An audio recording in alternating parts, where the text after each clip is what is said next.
months back, and I want that to be taken tomorrow. Take the mic. Use the mic. Tell us what do you want? I'm sorry, Mr. Tomorrow you need to. What I was indicating is Justice Sapre had sent a report in April, minute. Unfortunately, that was not taken. Since the matter is that you need a group tomorrow, I request that to be taken. Minute. Justice We'll see how Sapre. much time we can devote. We'll see tomorrow matter will be listed. We can't really promise that how much time we will be able to devote. I appreciate, Minute. In case Unitake is taken, Minute, then the report. We'll take up the matter tomorrow, and maybe that report also will try to deal with it. Grateful, Minute. Obliged.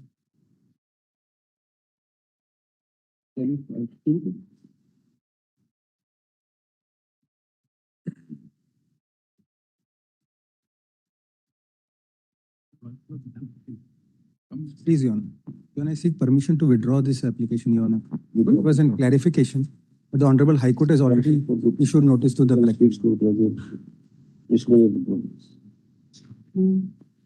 I'm grateful.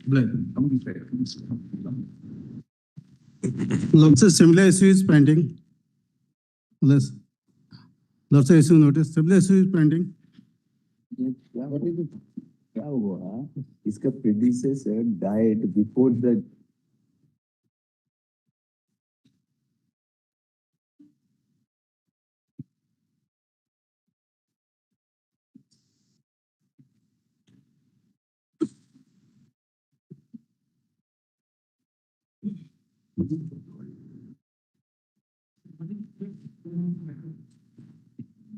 And we issue notice returnables also. You check SLP civil diary tag with SLP civil diary number 50571.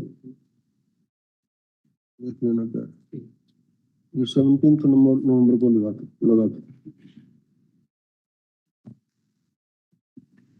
अब light में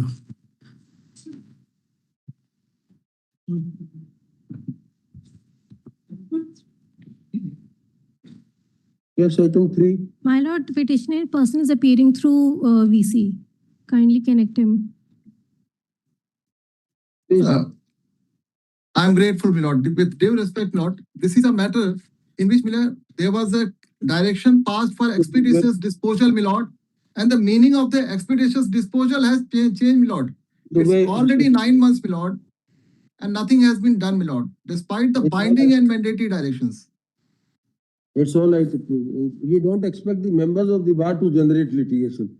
You are helping us in wiping out the area. Instead, you keep on filing cases like this. My lord, I am in a helpless situation, my lord. Despite 9 months, my lord, nothing has been done, my lord. License is there, you are working. Sorry, my lord. Don't file this kind of petitions. Allow the institution to, they are aware, the Chief Justice Committee, they are aware of everything. They know how to implement it also. Nothing has been done. So the instant contempt petition has been filed, internally alleging that the judgment dated 15th April 2025, passed by this court, is still awaiting compliance. It seems to us that the petition is not well informed.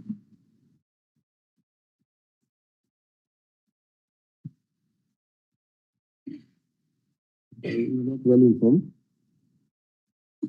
Most of the high courts have already drafted the matters to the respective rules committee for appropriate amendment. So,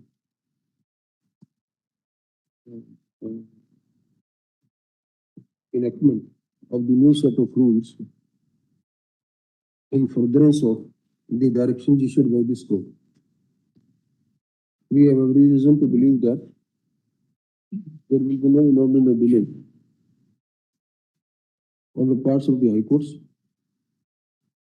and they will complete the ongoing exercise promptly. We are, however, satisfied that no case to initiate contempt of court posting is made out. Dismissed. Yes,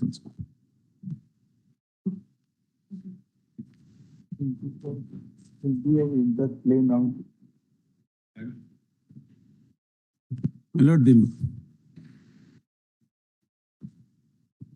My lord, the matter result of the arbitration act, my lord. But that is one of the grounds. So maybe that ultimately it will have to be remanded. No, it is covered by the judgment of this honorable court.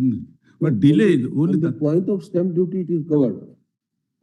But there are two more issues which High Court, on account of this stamp duty law at that time, Yes, ma'am. has not examined the remaining two issues. So eventually it might require remand of the case.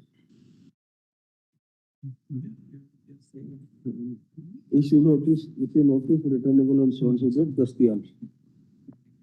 Much delay may be controlled. There is delay. Rather, 1,000. 1,000. Then you can do something. Much okay.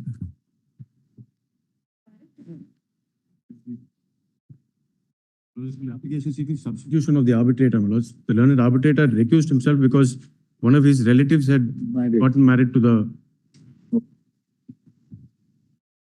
Returnable on so and so date.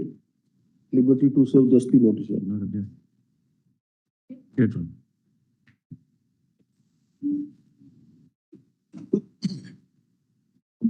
My lord, I appear for the petitioner. My lord, connected matter. Connected matter notice has been issued. Returnable on so and so date. 28. Trying with ORS.Versus.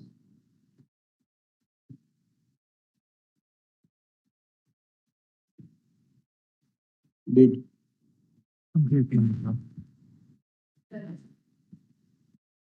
Your lordship, item 7. On the last day, my lords have ordered to list the matter on the non-miscellaneous day. If my lordship, please. Ready. I think so.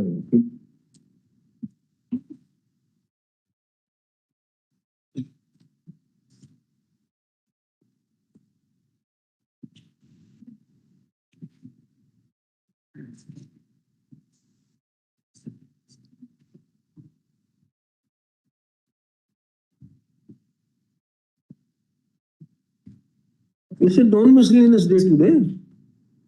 It's Tuesday, young man. Your lordship may pass over this matter then, please. It's a request. What are your instructions? You want a date? You want to argue? Your lordship may pass over this matter, I will. No, pass over, you argue. Your lordship, What is the ground you are wanting to suspend this sentence? your lordship, the senior counsel will argue. Your lordship may please pass. Forget about it. You can tell him that we did. Well, we forced you to argue.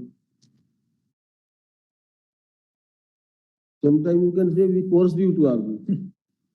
So in that case, your Argue. lordship may give a short date to allow me to argue, your lordship. So you must have read the brief. What do you say about PW 9 and PW 17? For today, your lordship, I was just a proxy counsel, so So next time when you appear in court, never be without any arms and armory. Be ready. yes, Senior doesn't come, then you should argue. sure, your lordship. So you request the matter also. Much obliged.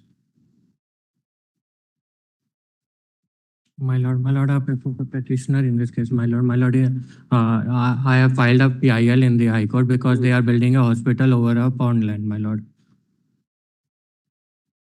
The High Court, after a judicial inquiry, full-fledged inquiry where parties led their evidence, But my lord, based on that report, the High Court says that it was never a pond. but my lord, the inquiry officer never visited the site, my You lord. know that you wanted to settle score with someone. No, my lord. Good enough once you have harassed them in High Court, now don't bring them in High Court, Supreme Court also. My lord, if my lord may see the documents also show it as a pond, my lord. There has been in 2009 repairment of that pond order has been. You don't need any evidence except to say My, some document, secondary evidence, not even admissible evidence that plot adjoining to plot number 87 was a pond. And High Court has very categorically answered that question. my lord, they Sorry. said, my lord may see the P4, my lord, for a moment. Government of the High Court is not of discussion. Next. I'm grateful, my lord. My lords, the petitioner's counsel is appearing on him. Please, my lords. Please, your lordships, I appear on behalf of the petitioner. My lords, this petition arises of a judgment of the High Court. Now, it was a PIL filed, my lords, with regard to development proposed to be done in a low-lying agricultural paddy field. The challenge is, my lords, that in the regional plan for Goa 2021, which still holds the field, this property is shown as a cultivable land, rice cultivation, and under irrigation command. Now, my lords, irrigation command under the Goa Command Areas Act is the government notifies certain parcels of land which are agricultural lands for a drip irrigation scheme. Now, there are two notifications issued under that section. One is section 18 and 19.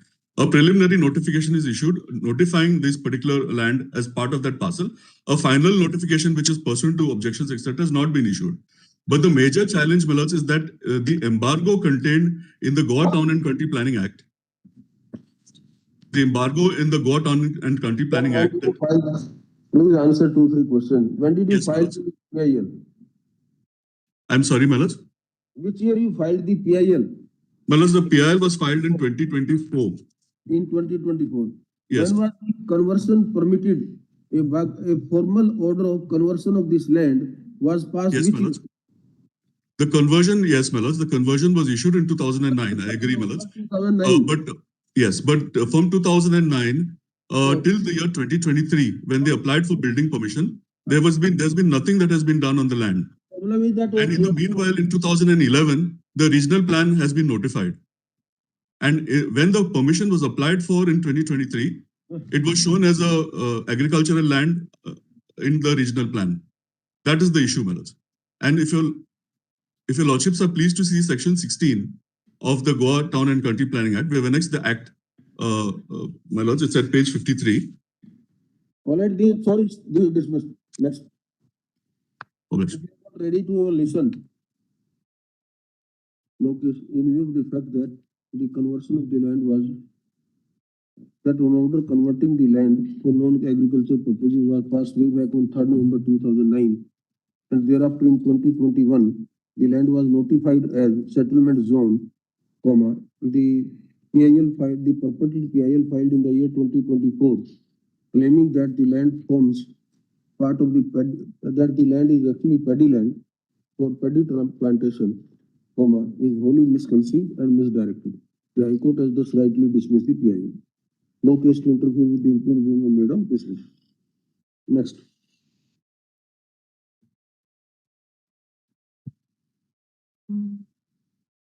Yes, item 10. May I please, my lord? Yes, Mr. Jain. If your lordship looks at page 58, 59, the directions were issued, but there was another writ petition which was filed, and there was a direction issued by the High Court in order, in relation to this recovery of this royalty fees. Notice.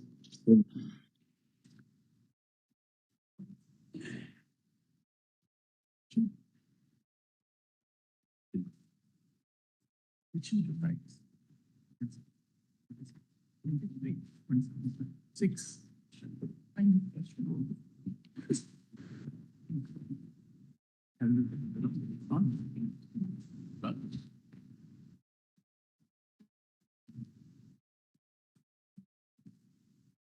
There's a government.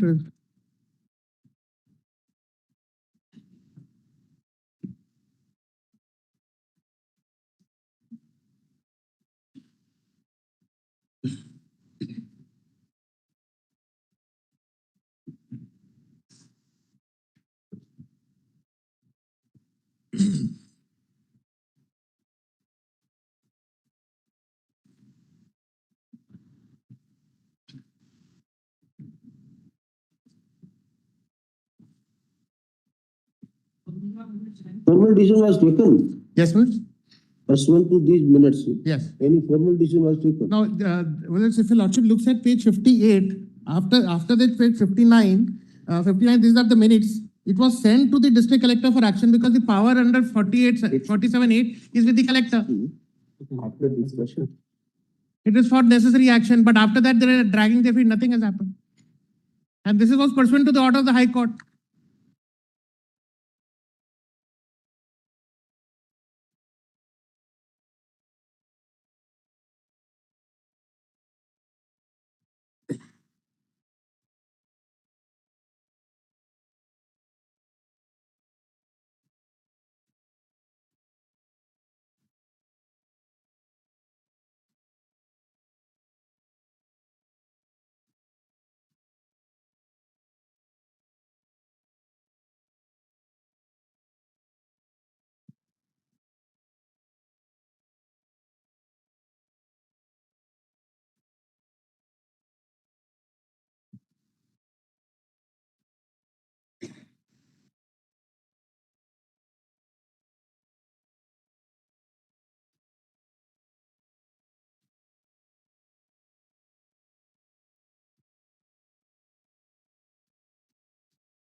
Lordships are giving some returnable.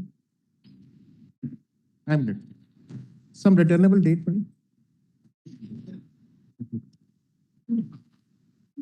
May I please?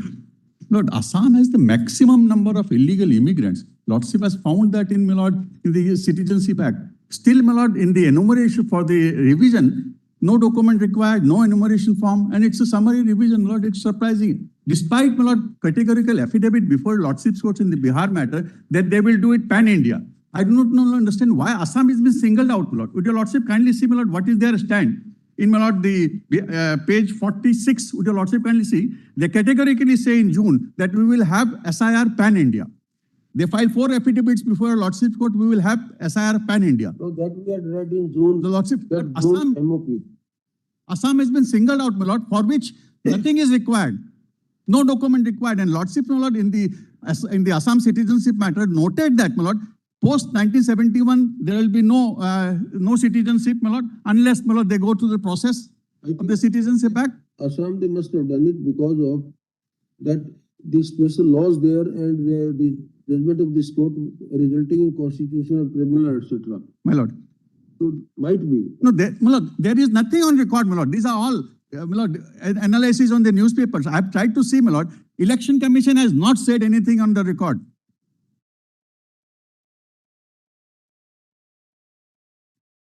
Lordship may have it day after tomorrow, my lord. We have served advance copies on the, because it is going on. Or your Lordship may kindly stay, my lord, the present proceedings. Here's what will happen. Then Lordship may have it day after tomorrow, my lord. I have already served on the state of Assam and the Election Commission. Mr. Ansari, but in 2 days, then you don't expect them to. No, my lord, it is happening, my lord. That's what I am saying. It is happening, my lord, in the state. If your Lordship kindly see, my lord, the notification which is for Assam, which is at page 74, and the process enumeration is started from 22nd November, and we have filed it on 27th, my lord. Somehow it could not be listed because despite being numbered last month. So that's what I'm requesting our Lordship.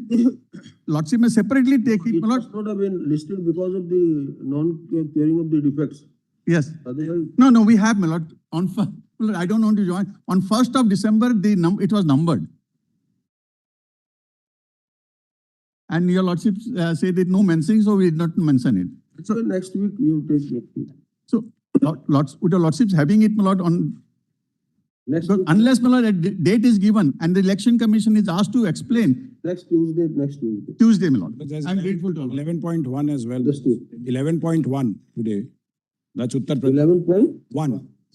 What was 11.1? It's for Uttar Pradesh, my lord, the notification and Lordship may separate that, my lord. Uttar Pradesh, Lordship may keep Assam separate. No, keep everything separate each. Yes, that's what I'm saying. No, it is been tagged together. It's shown together 11.1. I'm only mentioning that. That's right. That's what I'm saying. Lordship may take it up separately. I'm not saying anything else. Yeah, my lords, at the time limit. For a state as big as Uttar Pradesh, my lords, the time limit, the notification at 60, my lords, at 61. All right, you also, everybody now politicizing it. That's the whole problem. You also get a notice. Well, it's, We are in the middle of the arguments. People will keep on filing petitions and then how will complete the pleadings? How are you going to argue? no, I'm not on that, my lords. We have a limited prayer, my lords. I'll make that prayer after. Anyway, एक separate UP के लिए अलग date लगा दो. जो date every state should get now a separate date. And Tuesday, Wednesday, Thursday, every week, 3 days for different states. There may be some grouping also. We'll let you know. This will also come up next week, my lords. Uttar Pradesh next week. That's the Lordship, please. Well, it's item 45, which should be taken up with 11. This is also Uttar Pradesh. which item, Mr. Suman? Well, it's item 45. 45 you are reaching. Your lordships have already issued notice. 45 also, this is of Assam. Notice is issued. Not of Assam. Not Assam, Uttar Pradesh. Maharaj. Issue notice. 11.1 has been shown, my lord, and it has been tagged together, so Lordship may separate both. Just a minute. 45 is Assam. No, Uttar Pradesh. Maharaj.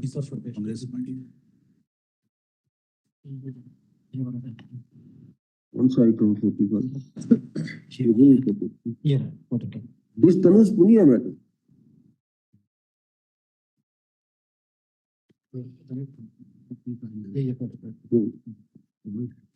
Their notice is already issued, Mr. Well, notice is issued. What has happened is since then, some difficulties have arisen. If your lordships could only indicate that we can put a representation to the election commission, so they will be updated on whatever the problems have arisen. We can, as of now, if you want, we can dispose of you the direction. It is liberty to you that in case your grievance is not addressed effectively, then you can file again, if you want. Because we just want the election commission to be warned, pre-warned, the issues that are arising, technical issues that are arising in the uploading and so on.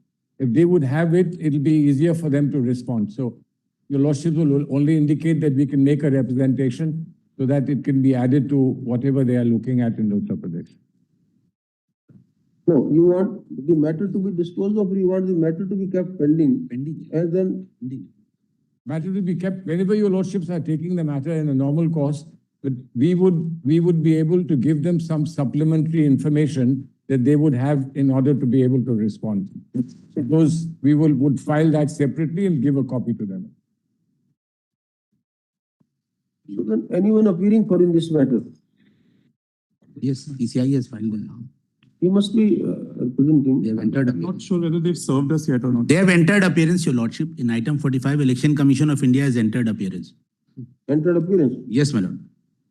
Some of these petitions have been served as late as 6th December. No, my lord. Notice was issued on 21st of November in. On 6th. No, not on 6th. Yes. No. Quite early it was served. This is the problem in Supreme Court. We can't understand the functioning of the registry. The UP matters keep them separate. Now, there was another matter, this item 45 today, also segregated. First of all, all the SIR matters are ordered to be segregated in terms of the directions issued hereinafter. Resistible, ensure compliance. List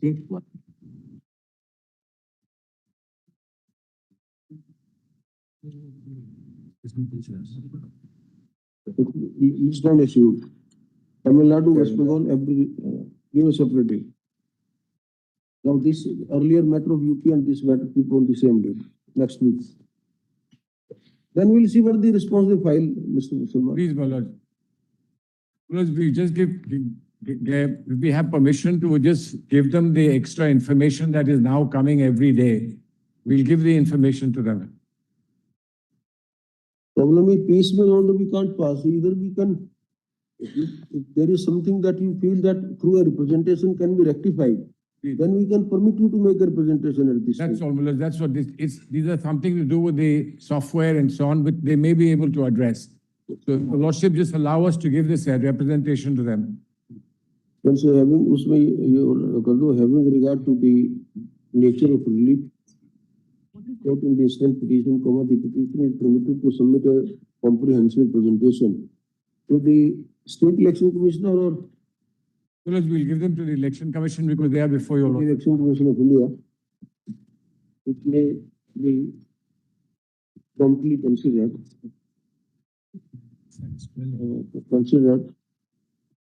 Preferably within 2 weeks from the date it is received. 2 weeks. 2 weeks. My lords, It is received.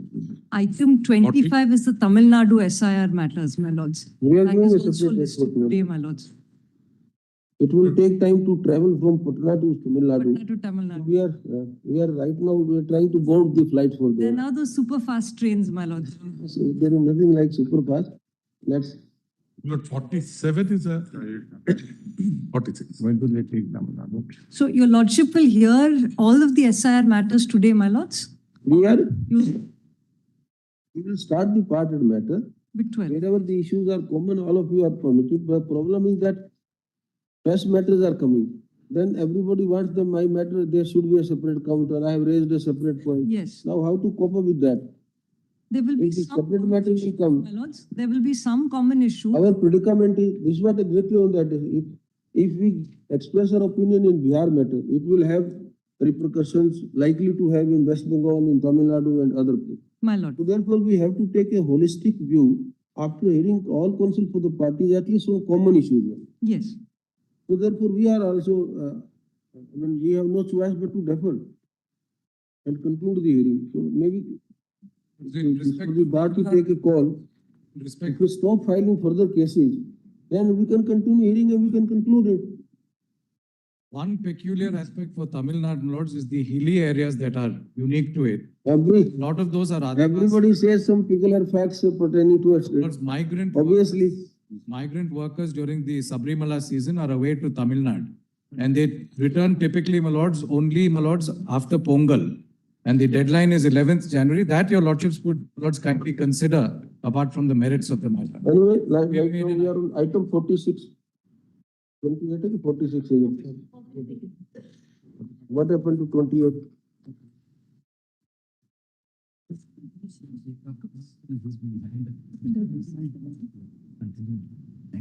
Item 46 is Kerala matter. Kerala matter we have disposed of. Is it your matter, Mr. Giri? Lord, I am in the matter 47, which deals with SIR in West Bengal. The next matter, 47 is in West Bengal. 46 Kerala. 46 Kerala. Lords, 26 is West Bengal. 26 I keep on telling, don't mix up the. Sorry. No, 47. 27.2. Who is that? 46. 46. Who is in 46? He is a president of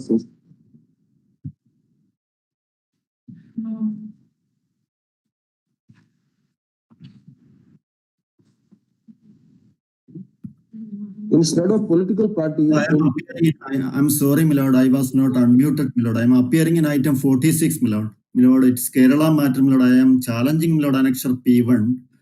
My lord, whereby. This is where the matters are argued. Are you aware in Kerala matter we have passed some order? My lord, I am not aware of that, my lord. Yeah. My lord, here, my lord, I am challenging, my lord. I am not seeking any extension, but my lord, extension of time of SIR, my lord. I am challenging this notification itself, my lord, because it is discriminatory, my lord. The vote is against the three judges bench judgment of this honorable court. Here, my lord, the voters of even the voters, my lord, in the current list are, my lord, are denied their citizenship. इनको बंद करना भी सीखो 2 minute के बाद ये item 46 में issue notice इसको जनवरी के लिए नोटिस कर दो Who is there in item 28? Yes, 28. Lakshmi, you are there. The date is extended to 18/12, my lord, but may I submit this, my lord. There are 20 lakhs forms are still to be returned, my lord. 20 lakhs forms still distributed by the election commission and this will be returned, my lord. 18th December is the date. Your lordship, kindly may I which item are you arguing? I'm sorry, my lord. 28, my lord. 28. Kerala, my lord. 28, we had passed some detailed order last time. Yes, my lord. What happened? The date has been extended to 18th December, my lord. The enumeration period has been extended to 18th December by the election commission, my lord. The representation by the taken by election commission, Mr. Dwivedi. We had considered, sir. Sorry, ma'am. We had considered the request and given a further extension by 1 week. Yes, we have extended by further 1 week. You have extended? Yes, already. As they were requesting for. Well, once your lordship says, recognizes. We also wanted you to extend because there was some, maybe, I mean, apprehension only, but there was chances of. Yes, yes, because we are not so, that's rigidity is not there. Mr. Dwivedi, may I submit this, my lord? There are 20 lakhs enumeration forms are still to be returned, my lord. You also may I submit them? Kindly have it on 18th, my lord. 18th is a date for submission of the forms, my lord. It may not be complete on that date also. The problem is that, more than 20 lakhs are in Kerala, my lord, 99.7. Vacation starts only on 21 million. Over 97% has been digitized, so it has come back. After receiving back, it affects even lawyers. In every state. Right down item 28. Mr. Rakesh Dwivedi, Land Senior Counsel,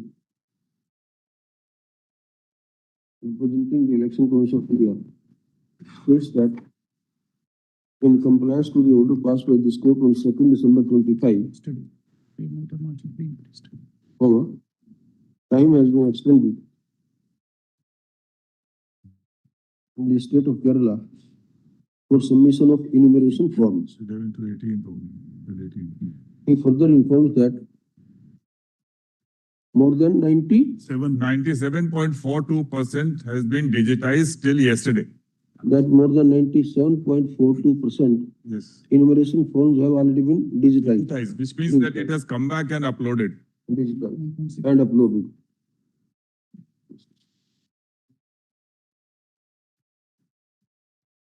Now tell us what is can be done. No, more than 20 lakhs still is lacking below. So that below, the reason is below, students, teachers, all are They below. themselves are saying 97%, so remaining also they will upload. Yes. They will upload the remaining also. The All will be case uploaded. starts only 21st only. Even lawyers are sorry. Personally, I can't because you got flight and all that below. See, just matter you had filed only for the limited purpose of extension of. That's right, below. That has been done. If you have any grievance, No, at if least, you have, no, please appreciate. my request, below, humble request, below, at least 2 weeks time is required, more time is required, below. 2 weeks more is required, at least, below. 2 days more. Yes, more for, What is the last date now? now it is 18th, below. 18th, below. Granted time is up to 18th only. So that, below, during vacation, we can facilitate all these things. I have objection. All institution people, below. Election Commission students. on its own had extended by 1 week. All The like Lordships observed we extended by 1 more week. So we are not keeping the pulse, the fingers on the pulse of this. We are watching it monitoring. Let us see, Lord, if need be, we'll do it in advance, Lord, this speculative request. They were also ready, they don't. These requests are made based on speculation.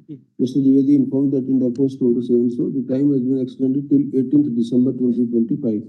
And then that 97% from.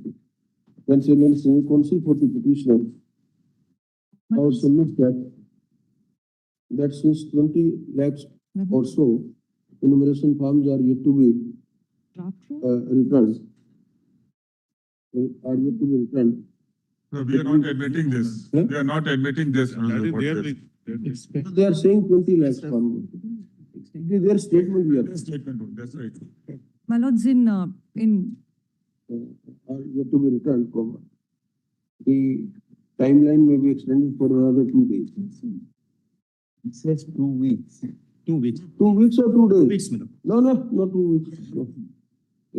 Otherwise, they will be endless. Kindly at end of December. Yes, below. below.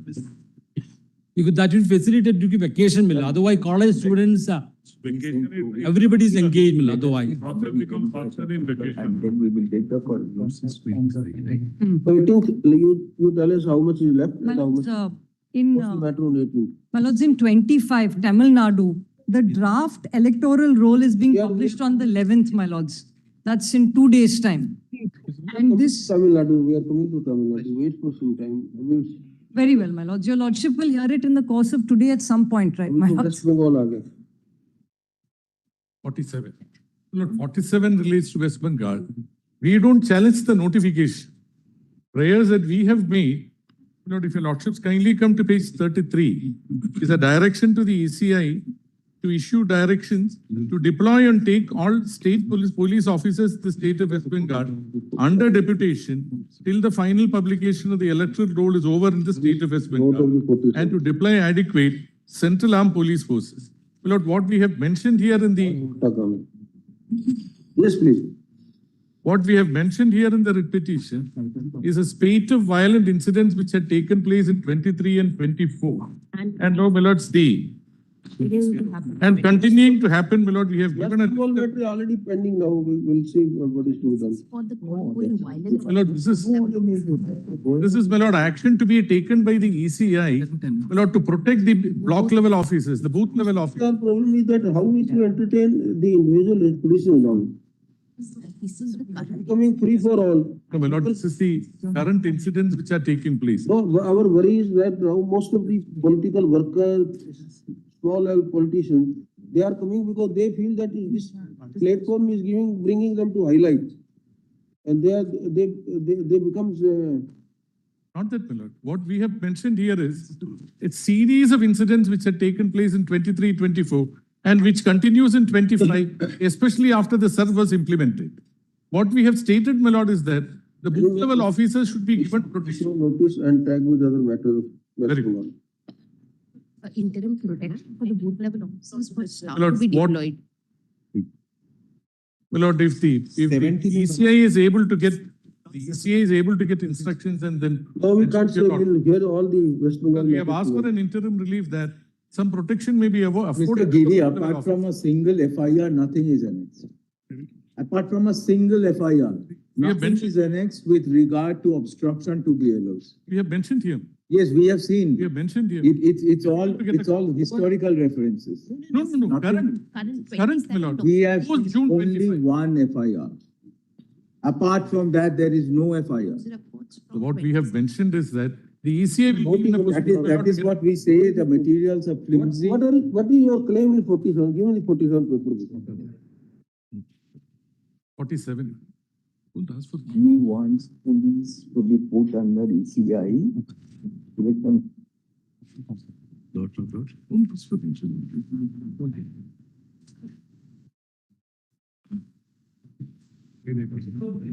BLOs are being threatened. Yes.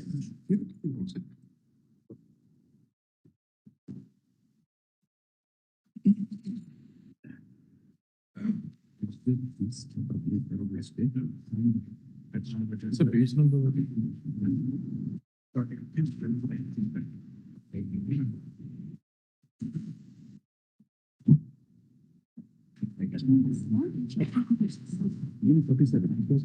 Kerala.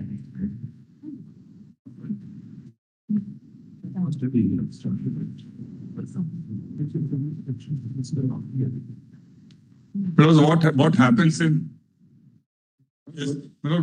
what happens is that the law and order situation, the police is in the hand of the state and the state is. You see, look at on that, Mr. Gopal, Shankar Narayan was also pointing out. Yes. These BLOs are now performing your statutory duty. BLOs are performing. Right? For the time being, on a transitional period, they are your employees. So we have written a strong letter to. So to protect them, each BLO has to be protected by you or along with the state government. With the state How can people government, take law in hand? in the first instance, the state government is supposed to cooperate with us and provide protection, Lord, and ensure that there is no violence and peace. But in the event, Lord, the state government fails to do so and the matter becomes serious, Lord, then we have no option except to take the local police also under deputation, Lord, unless we take on deputation. So either way, if we don't trust the local police, then we have the option of not asking the central forces not to be applied. So this is a situation.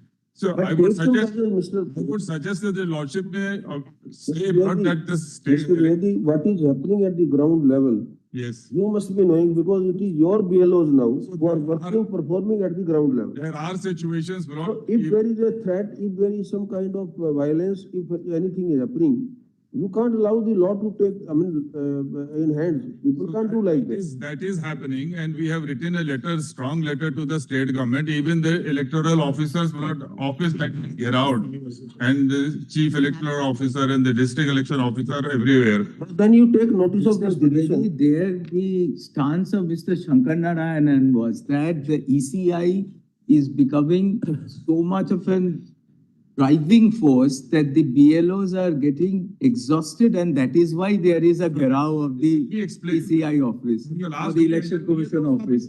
So the district collecting forms. No, it said that there are 12 incidents which are narrated. Because there, let me complete.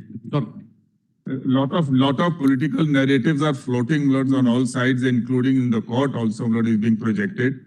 Look at the factual position. Earlier, Lord, one polling station had 1,500 voters.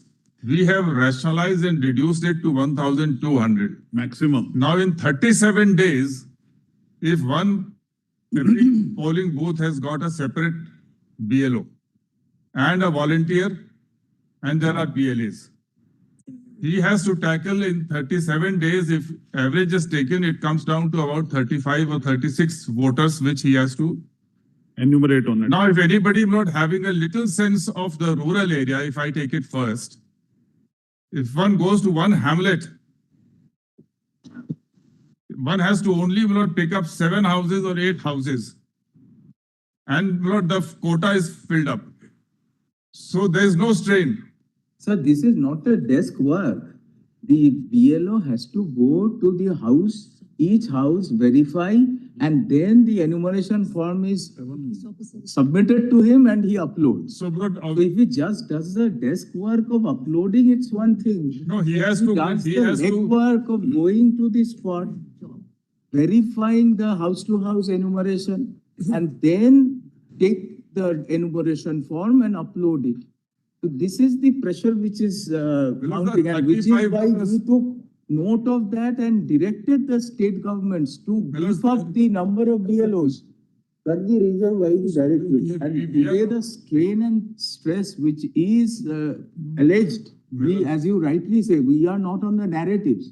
What we want to ensure is your SIR is at the ground level, Not the done without these hitches. The stress is coming more because the political parties, they are interfering with the work of the BLOs. They are not forcing them. That's the stress. In fact, in Kerala, the one person who dies, the Congress has made a statement that CPM is putting pressure and responsible for it.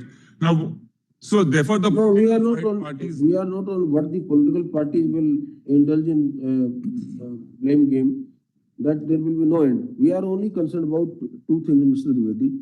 That one, that we have passed an order saying, directing the states to relieve those persons who are having health issues and replace them with. That's not a problem. Of course, One. they can. Second, we had also said that if additional manpower is required by the election commission, the state governments are obligated to provide that also. So wherever Now, it is, the third issue that is coming is that when the BLOs perform at the ground level, there is a threat. That threat is by the local people, that threat is by the local police, or that threat is by any XYZ thing. You tell us that what's the reason, what is the impediment being caused in performance of duty? you know, it is, as I said, it is for the state government to provide unless we take the drastic step of taking the police on deputation.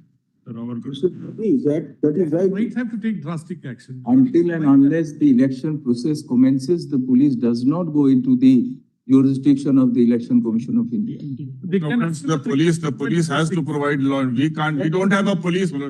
So definitely you request the state machine. We have written. So if there is any grievance on that score, you come before us. We'll pass appropriate directions. That is what the right approach. Sir, We are not getting this writ petition. We have Only newspaper reports. The solitary incident of an FIR is annexed at page 7 and 8. That's one solitary incident of FIR. Now, can it be said that this situation is unique and specific to West Bengal alone? And that there is no obstruction in any other state? How can there is complaint only in Bengal.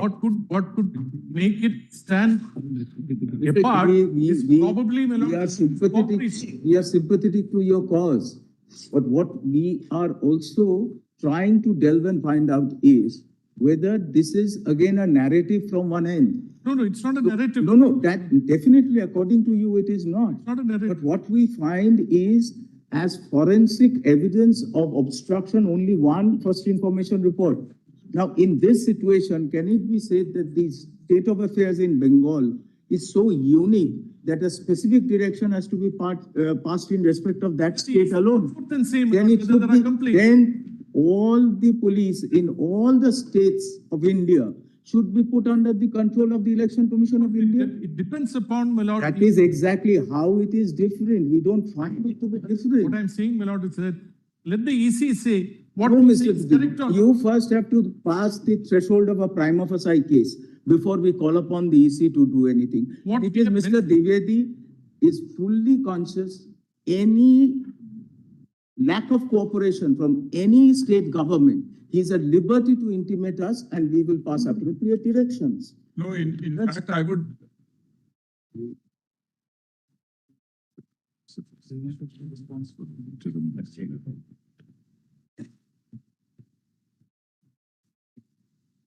In fact, I will submit, Lord, that the election. Now that instead of you coming, someone else has come to us.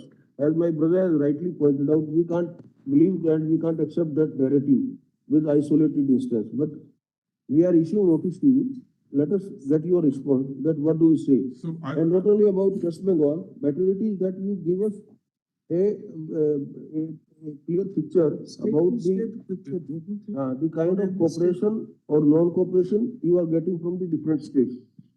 Because this will become a very serious issue. If your BLOs, if they don't get security, and if their life is not safe, or because of this reason that they are under so much stress that mishappenings are taking place, that is a very serious concern.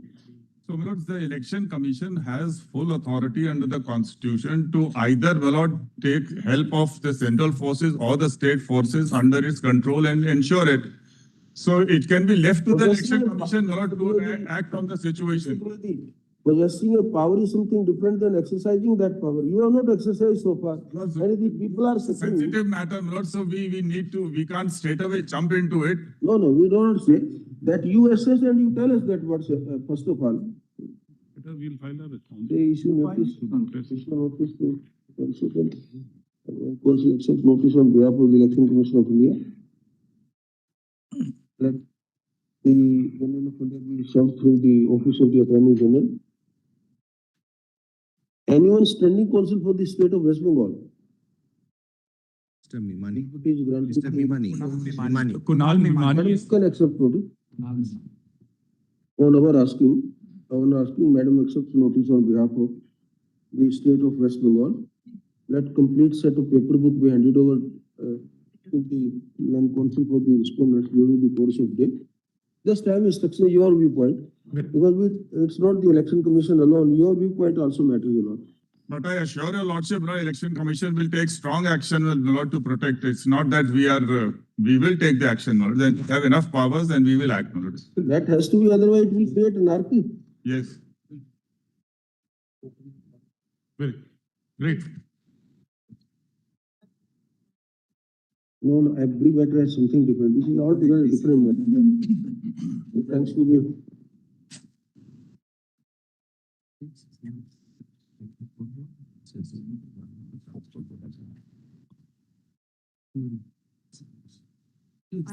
I would want to say, last time my lords had passed the order where Mr. Shankar Narayanan had led us. In that, your lordship, in the IA that was disposed of, my lords had passed an order which was pan-India, which was not restricted to any one state, and we had shown instances which the order my lords is referring to. It was pan-India where Mr. Gopal Shankar Narayanan was leading in that matter, which was pan-India. We had shown instances where the election. That order is not pan-India. On the last order, I'll only point out it was not restricted to one state.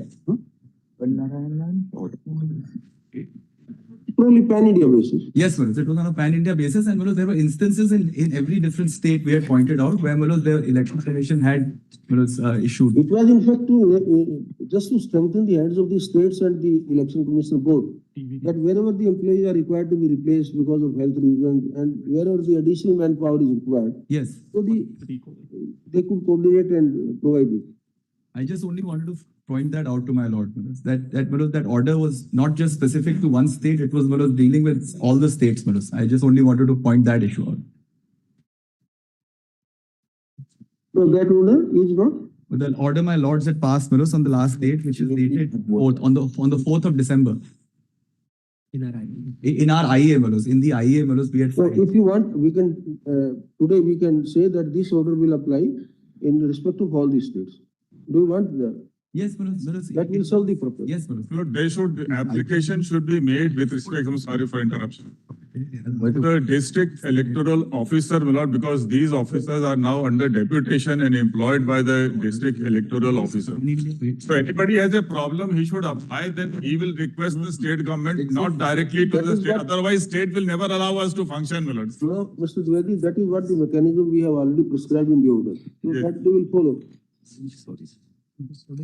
Is there any IA listed today where we can pass this order? That IA is disposed of by that order, but our main. Any other IA pending today where we can pass this order and say? It's not pending, but my lords may. Like on being oral, say on oral mentioning, we deem it appropriate to clarify that our order dated so and so 4th of December. 4th November 2025, December, Milord. December 2025, is not confined to the state of Tamil Nadu. Tamil Nadu only, Yes. and the directions contained therein Yes. shall apply on pan-India basis. I'm very grateful, Milord. I think that takes care of. Deeply obliged. Item number 26, my lord, I am appearing for the petition. Lord, your lordship will kindly add, Lord, that application must be moved to district electoral That officer. is mentioned in the order itself. The reason is this, Lord, that's in Kerala, Tamil Nadu, Bengal, the ruling governments have already made it clear that they will not allow the SIR to happen. That's how what it is going on, Lord. So No, I think our order is very clear. then everybody will apply to the government and government will withdraw them and we will be left. All that we wish to add is that pursuant to the above mentioned order, the affected employee shall be at liberty to approach the competent authority in the state government for their replacement. Competent authority, district electoral officer. Election Act, electoral. State government. Yes, because they are now under deputation. We have to release them and get another substitution. Request to the authorities of the election commission, Yes. to the authorities of the state election commission, or you are District electoral officer. to the district electoral officer, who shall forward and ensure the necessary compliance at the hands of the state government. Yes. At the hands of the state government. So that take care, they will, through you application will come, compliance will be by state government. And seek substitution, Lord, because without substitution. Earlier order we carried. For the purpose of Anyone has to be immediately. of providing of additional human resource. Lord, item 26, I am appearing for the petition. But item 26, my lord, I have taken 2 points. My matter is item Which number. item are you mentioning, sir? My lord, the point is, my lord, Which matter are you referring to? Point will come later on. 26, my lord. 26, which has been called 26.1 Mustaribad, Which state it belongs to? West Bengal, my lord. My lord, the point is here, lordship, we say that election commission has the power to conduct SIR. We also say that election commission can fix the mode and manner of conducting SIR. We also say, let us assume that That is election what being commission argued can before us. verify the citizenship. But, lordship, that has to be done in accordance with the procedure laid under the Representation of People's Act, that is section 28. That is what being argued before us daily on daily basis, which is a part of the matter. Let us complete that. The same argument is going on there. That 23 argument, my lord, that it was neither laid before the parliament, nor it was notified in the official gazette. The problem क्या है? Problem है all. We didn't get a chance to argue on this, lordship. That was our point. My lords, 26.4, this is also West Bengal with regard to West Bengal. My lords had issued notice with regard to the persecuted minorities under the citizenship, under the CAA. And the fact that, my lords? Yes, madam. My lords, my application I am seeking be included as one of the documents to place me provisionally on the rolls of the SIR pending their decision. Which item are you arguing? I beg your pardon, my lord? Which item are you arguing? 26.4. Where is 26.4? It's not in the minute. We are seeking for the High Court against the Election Commission.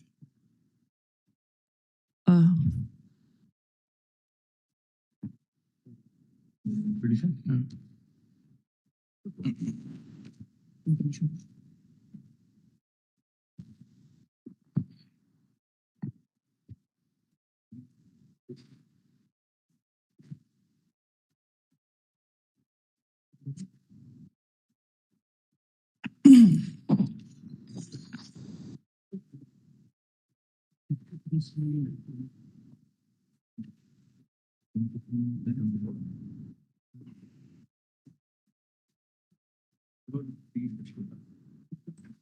There is certain number of EIA, you can raise individual grievances as of every illegal migrant executive. They have not applied a certificate of citizenship under 6 category. I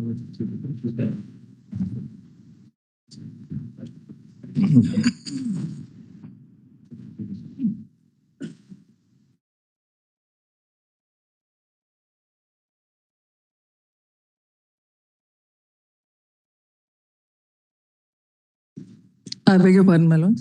The issue which you are raising before us Yes, my lord. is essentially a policy matter that some uniform policy decision will have to be taken by the Union of India, in fact. That pending your application for citizenship, should you be allowed to be included in the voter list or not, that has to be a major policy decision. My lords, this is in fact a issue that is squarely within the law, and I will demonstrate how. If I may place the statement of objects and reasons, we've handed it over. Para 5. There are 3 limbs to my argument. Firstly, the fact that vide the CAA, the timeline for application was reduced from 12 years to 5 years. My lords, the applications are not being decided in any given timeline. So already more than a year has been added to the processing of a number of applications. The second limb of my argument is the fact that my rights are meant to accrue on the date that I apply, my lords. Now, this is very important, and I will demonstrate that. We did the act. And number 3, the SIR is going to knock me out entirely. You are claiming yourself that you are entitled to, by virtue of this amended provision, to become citizen of this country, right? You have not been conferred citizenship so far. The amended law might have created some enforceable right in your favor to seek citizenship. But each and every claim under that act has to be determined. First of all, one, that do you belong to any specified minority? 1. 2, are you resident of those countries from where the minority people are permitted to come? 2. 3, are you within the India, in what capacity you have come? All these 3 are question of fact. There has to be some authority prescribed by Union of India. If they have enacted a law, we expect them to introduce a mechanism also for the purpose of determining such claims.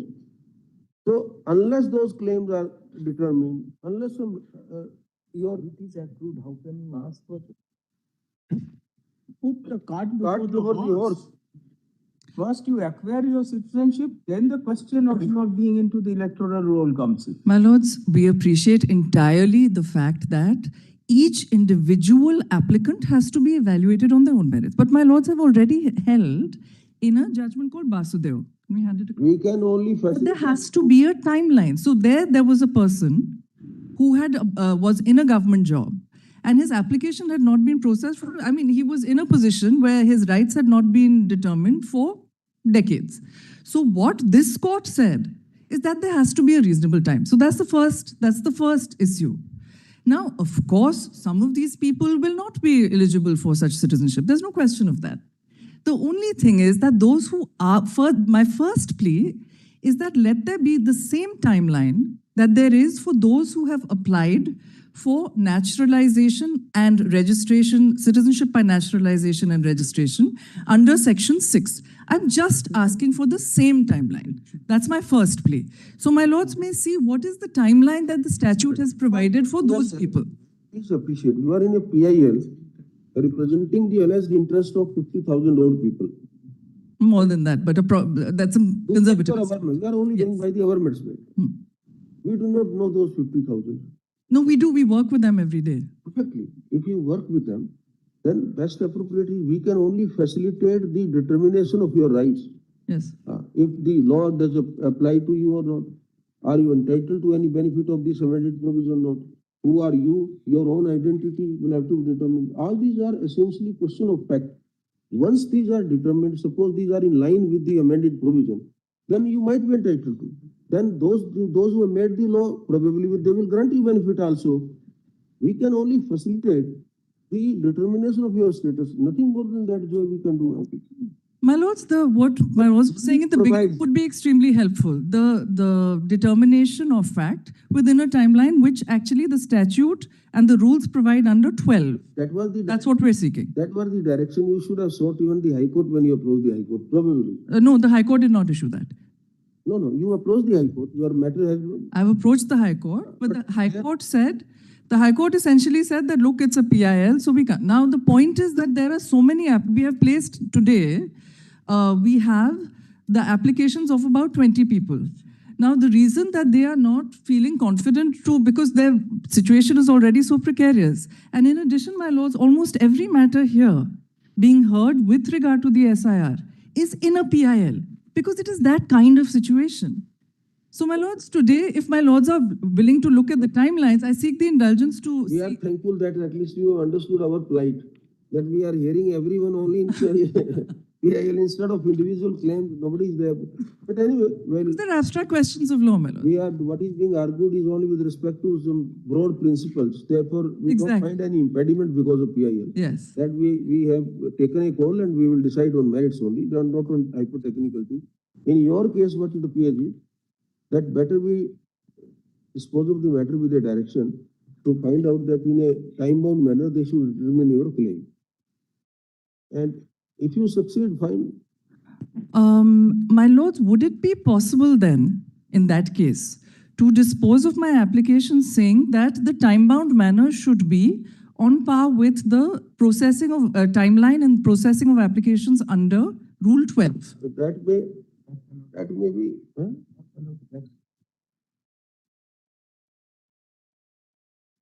Please see, there is a very dynamic provision under the RPF 21 now. 21 says that it's not necessary that before election, suppose you become a citizen or you become an eligible voter, let us say like this. Yes. If you become an eligible voter, you can always apply for your inclusion in the voter list keeps on revising up to a particular date. Up to February, in my case. That is what the statutory scheme of 21. So you can always apply under there once it is. Am I right? My lords, that should be absolutely fine. My lords could say that applications currently received on today should be disposed of before February. That should be fine. Your matter, we agree. Your matter should not be lost in this the batch of petitions. Your matter is altogether different. It should not be unnecessarily mixed up with the other matter. If my lords would like to place me on a different day, I have absolutely no objection. That's how we can dispose. We have heard you. My lords, if my lords are willing to say that the applications may be disposed of in a time-bound manner, paramateria to Rule 12, in the same manner as Rule 12 rather, and in any event that all the applications received to date may be disposed of prior to the deadline on 14th of February, then I'd be grateful. No, prior to the difficult task, because that we will not be able to. But better. The Lordship may then paramateria of India, the government, Union of India, because it concerns them. No, exactly, the Union of India. We don't know either. Notice was issued in your matter. Notice. We were told to supply the papers to the ECI, which we have done. No, ECI is not a party even. ECI is not a party. It is the Chief Election Commissioner you have implemented. Look at the last one. Not the ECI. But the office report says that the proof of service is not filed in this matter. Because there will be large number of people not standing in queue for all that. My lords, the second respondent is the Chief Election Commissioner. So it should be ECI. Let me check, sir. You're the second respondent. First is the Union. The third is the state of West Bengal. Give a copy to for the Election Commission to. Election Commission has not been made a party. They've been given a copy, my lords. My lords, in any case, if they want time, we can do it on another day. It's not a problem. No, your party, ECI. ECI is not a party. I don't represent. They are wrongly employed. Wrong in. Mr. Dwivedi, I think we can clarify that. That may be cured. Yes. On the oral mentioning by counsel for the petitioners, the description of respondent 2 is ordered to be corrected. the same shall be read at Election Commission of India through its secretary. Then say ordered accordingly. Then But say we don't have a role to play in this. There's We don't have certainly a role to play in this because my We lords, don't my have a role to play in this situation. maybe you will say simply, you will say that you don't have any role to play. Issue notice. Returnable so and so date. Let Union of India be served through the Office of Attorney General of India. A soft copy of the paper book be also handed over separately to the learned Attorney General of India as well as Solicitor General for India. Then say so and so accept notice on behalf of the Election Commission of India. And then Madam accepts notice on behalf of the state of West Bengal. And the state, can you please for State Election Commission also? State of West Bengal and state election. my friends are here for the state of West Bengal. State of West Bengal, and then say let copy of the paper book be handed over. Learned counsel for the petitioner takes to hand over copy of the paper book to the learned counsel during the course of day. The counter affidavit, if any, be filed within 1 week. Post the matter on so that next week we separate date matter. Keep it on. My lord, 16th or 17th, would that be 16th or? 16th? No. 16th. Sorry, my lords. The 15th, my lords, might it be possible on the 15th? 15th will be Monday. That may not be better 16th.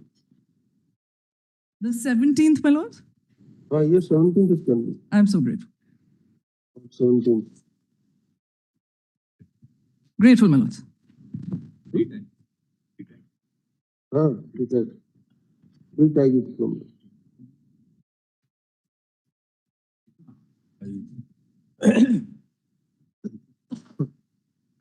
Would Lordship fix the payment? I beg pardon, my lord. On a particular date thereafter, because Lordship is 26 taking March. up the Bihar issue now. Lordship is hearing that Bihar legality issue. So would Lordship be fixing the Bengal after, because that's what Lordship said. all matters we are. The legal issue is the By one only. So let it remain in the board. my lord, 26.1 can be taken up with other matters, with Bihar matter, my lord. All right, thank you very much. Thank you. We don't add more people. All the matters are continuing on day-to-day basis till this matter is over. Now, any other matter which requires to be taken up separately, like this matter over there. It's not can be taken up. It's not like can be taken. 1044.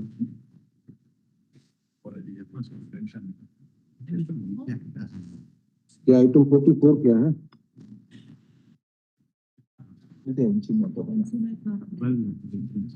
आप बोले ना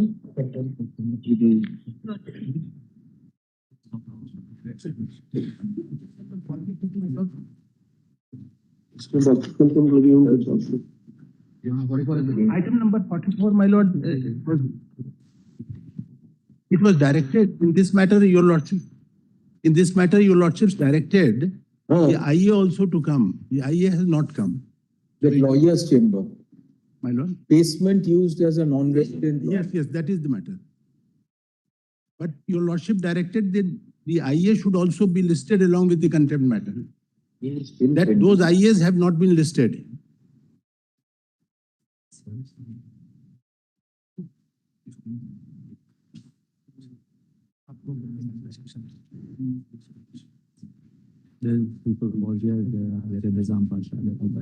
Listed where?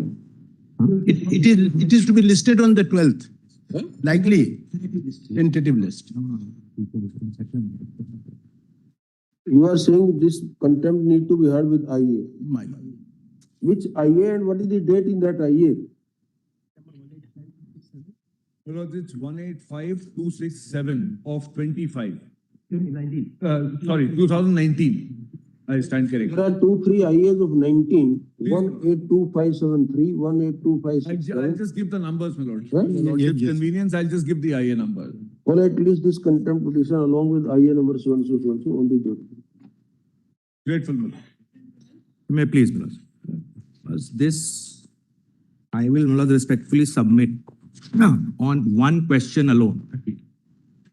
And, my lord, the question I'll be addressing is, what is, my lord, the role of Election Commission in determining the citizenship question while preparing the rules? Because that's actually, this is the first time, my lord, that question is coming before your lordship in the Supreme Court very sharply. It has come in ancillary ways before, but in this direct fashion, it is coming, my lord, really first time. Election Commission, my lord, of course, orally they have asserted that they have the power to determine citizenship. They have not explained it in writing, but orally they have asserted. Lords, I will dive into that question straight, but just first, my lords will have part 15 of the Constitution, which houses those 6 articles. Your lordships have read it. I just want to emphasize a couple of those articles before that. Part 15 begins from 324 of the Constitution. 13 minors. Minors, item 13 minors. I want some time minors. Item 13 minors. Item 13 minors. My lord, item 13, after mentioning this matter was listed, your lordship, because your lordship, respondent is more than 85-year-old. I have mentioned 2 times there after matter is listed. What is the matter? Land acquisition and unutilized property. Land acquisition, what you can wait for some time. Dead kindly. Please, Manoj. Yes, sir. So Article 324, Part 15 of the Constitution. Manoj, I want time only. All right, Arjun. Your lordship, only one request, your lordship, kindly give, at least matter will be heard, your lordship. I have mentioned 2 times, your lordship, thereafter matter. We'll hear, we'll definitely hear. Same item, but. Judge said no, wait for. I am appealing for the petition. Plus part 15, your lordship will have a copy of the Constitution. It begins with Article 324 and ends with 329, 5 articles. Plus that is really, part 15 is the crux of the scheme. And you'll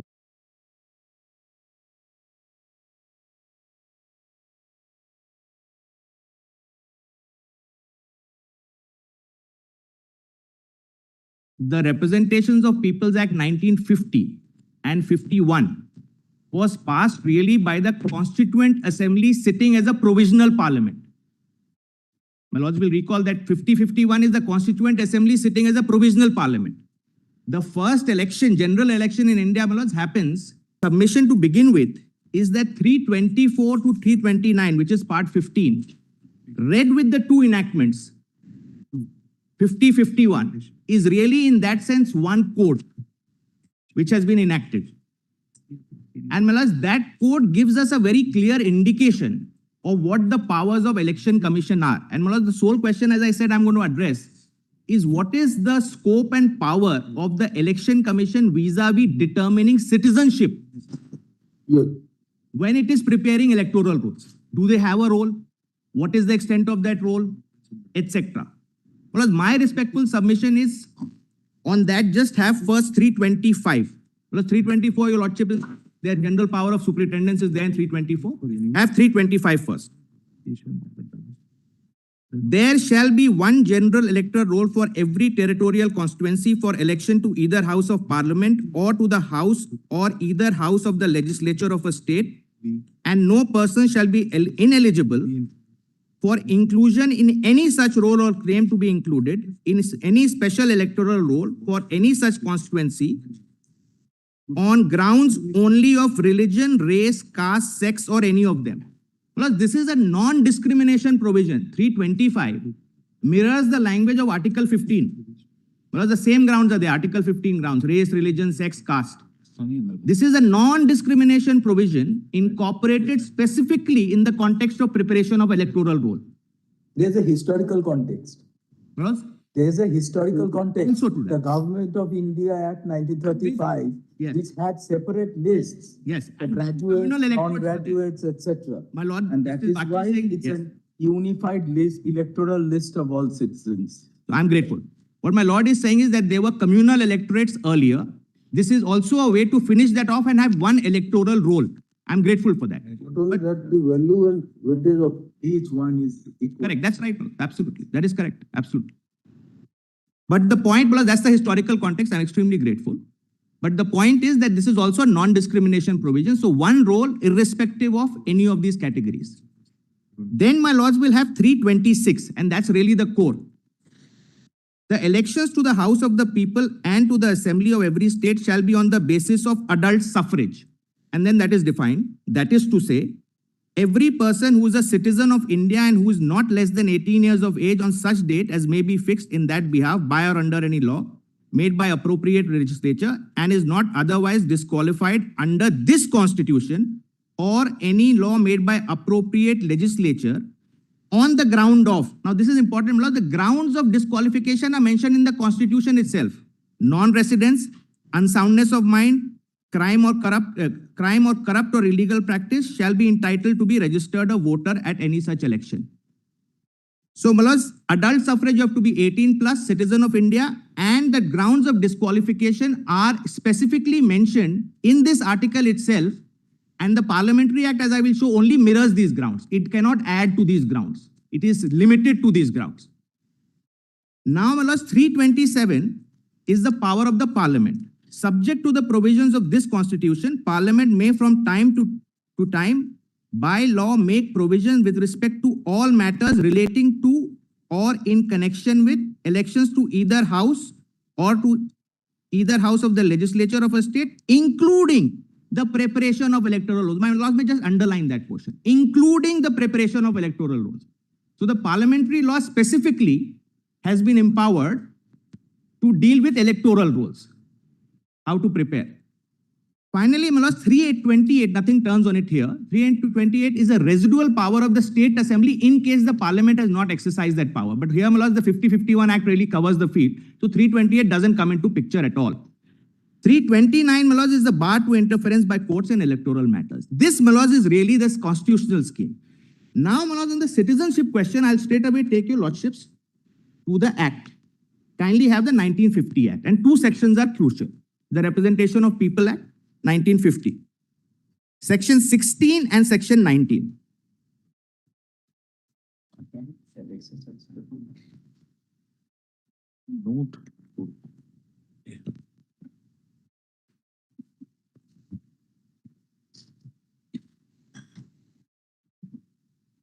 I must even know the bound book.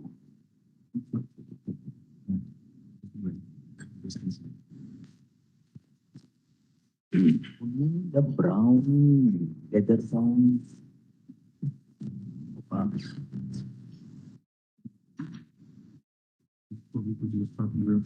No, the RP Act 1950, Section 16. Which one are you referring to? Yes, yes, yes, yes, same one. Section 16, 16 of the 1950 Act, not the 51 Act.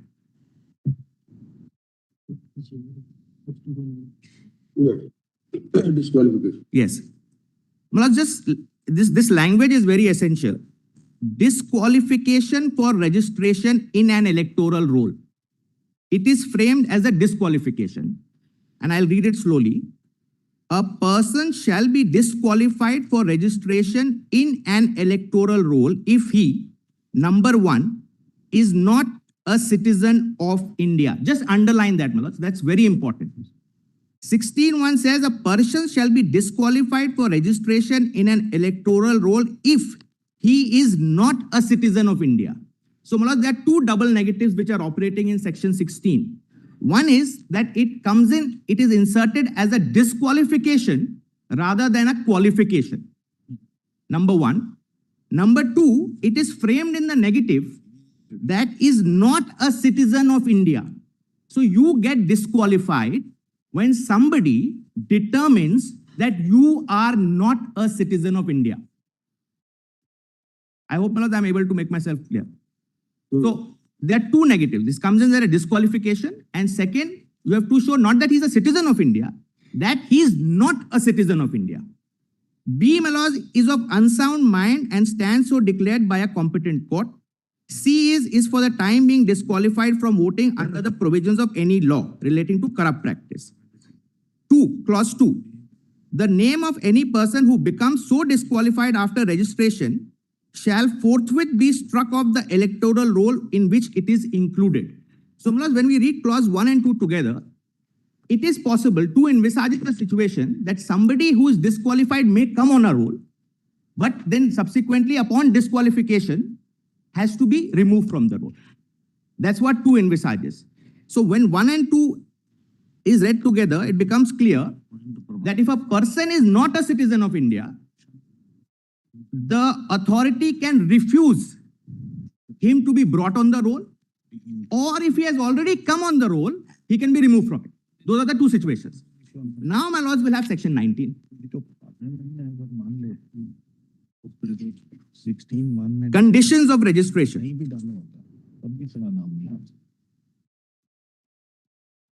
Subject to the foregoing provisions of this part, every person who, foregoing provision, my lords, will include section 16. Subject to section 16, every person who is not less than 18 years of age on the qualifying date and is ordinarily resident in a constituency shall be entitled to be registered in the electoral roll for that constituency. Now, my lords, this is very important. 19 is condition of registration. Only 2 conditions for my registration as an elector, as a voter. I am 18 years and above, and I am ordinarily resident in that constituency. Consciously in 19, there is no additional requirement that I have to be a citizen of India. It's very, very essential, my lords. 19 does not say in condition of registration, I have to show that I am a citizen of India. It's absent. 19 over 2, 3. It's very consciously absent. So, what is the scheme which comes on a combined reading of 16 and 19? The scheme which comes on a combined reading of 16 and 19 is that once I prove that I'm above 18 years of age and that I'm ordinarily resident in the constituency, I'm entitled to come on a roll. It is not incumbent upon me. Yes. 19 applies in the case when you first time you want to enroll yourself as a voter. Correct, my lords. Then you have to, whatever may be the format or anything. Form 6 is there. Yes. That goes, or your application must disclose these 2 ingredients. Correct. So the point I am grateful, absolutely correct. So the submission is this: to come on the roll and to continue on the roll. To come on the roll, really speaking, I need to show these 2 things. I don't need to positively prove to the Election Commission that I am a citizen. Because why? The underlying prescription of 16 and 19 is if I am...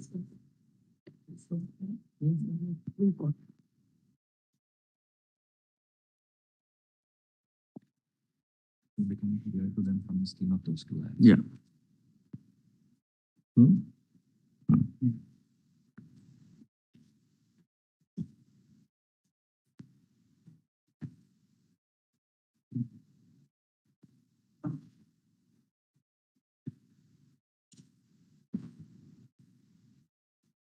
The matlab hai na, 16 and 19 be interpreted in such a manner that 326 become voters.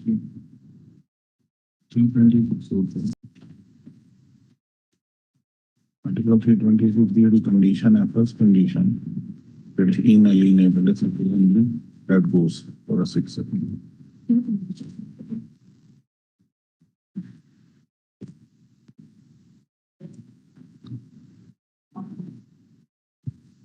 Supposing representation of people like me, and the question answered that I am not a citizen, I want to be a voter.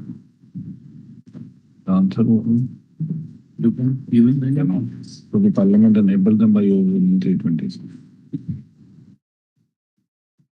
AUM. The 320 because of 16 and 19.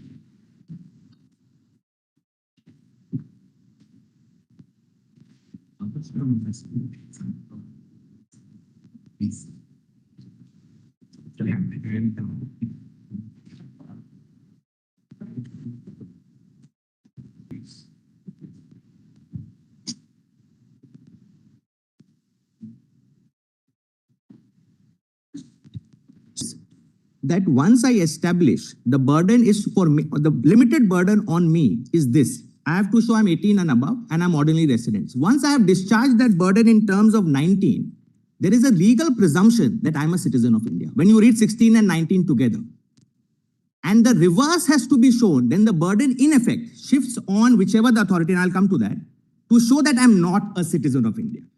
Well, I hope I'm making myself clear. Now, 16 and 19 went together because there's no other requirement in the Act which says that I have to show that I'm a citizen of India, or they have to verify that I'm a citizen of India before bringing me on the roll. There's no mandate as such. So that is the scheme of 16 and 19. It makes sense for the reason, because I read the constitutional provisions. Those provisions are all for enfranchisement. Because the scheme of our constitution is enfranchisement. Because the Motilal Nehru Committee report of 1928 envisaged adult suffrage for the first time, which is incorporated later on. Because even for 1928 and certainly even for 1947, it was radical because most of countries at that time had property limitations, gender limitations. 16 contains disqualification. Correct. On the basis of which you cannot seek inclusion, or on the basis of which you are liable to be excluded from the voter list. Correct. Right? 19 deals with a situation where first time you apply for registration. So 16 will have to be read into 19. I agree. I'm grateful. Absolutely. They have to be read together. They have to be read together. And the scheme which emerges from reading them together is that once I have discharged my burden of showing that I'm ordinary resident and above 18, it is for you to show that I am not a citizen of India to knock me out. And who shows not a citizen of India is the next question. So what has to be determined? There are three questions which arise. What, who, how? What is, do I have to show citizen of India or not a citizen of India? My respectful submission is the Act only says not a citizen of India is what has to be determined. By who? That's second question. I'll address it in a moment. And third is how. I respectfully submit that in all these three questions, the Election Commission has no role. The law is reasonably well, the jigsaw puzzle as it were is settled. There is nothing for them to do. That's my respectful submission. I'll place that. Now, insofar as the language of 16 is concerned, not a citizen of India, that's also the exact same language. There are two enactments. You can be not a citizen of India based on two circumstances. One, you were never a citizen of India. You were always a foreigner. Correct, Manoj? You have never acquired citizenship of India. You have always been a foreigner. You came from somewhere outside of India. And second is you were a citizen of India, but at some point in time, you ceased to be a citizen of India through operation of law or through one of the three conditions which I'll place. In either of those cases, you become what is not a citizen of India. Not a citizen of India is defined in the foreigner. That's the exact same definition. Well, I'll just hand over a compilation. I've prepared this. Or I put all the enactments together at one place.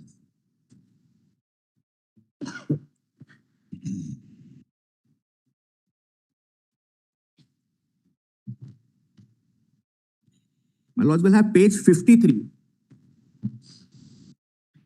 My lords will have page 53 of this compilation. The Foreigners Act 46 is reproduced. Yeah. I give it.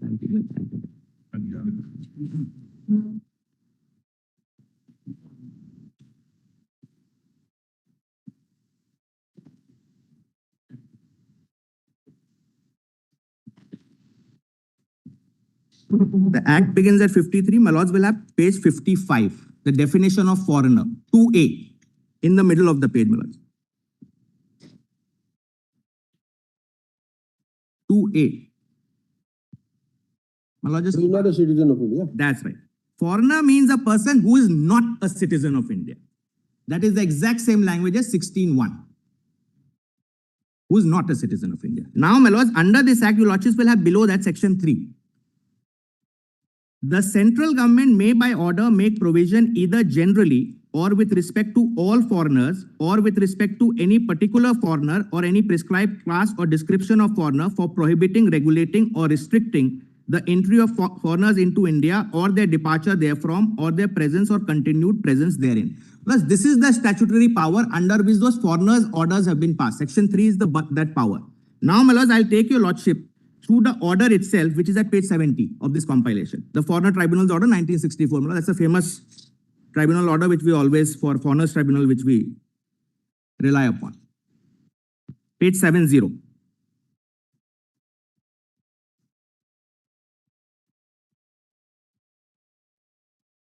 My lords, kindly have clause 2 of this order, Constitution of Tribunals. My lords have that? Page 70. 70. 70, my lords, yes. Yes.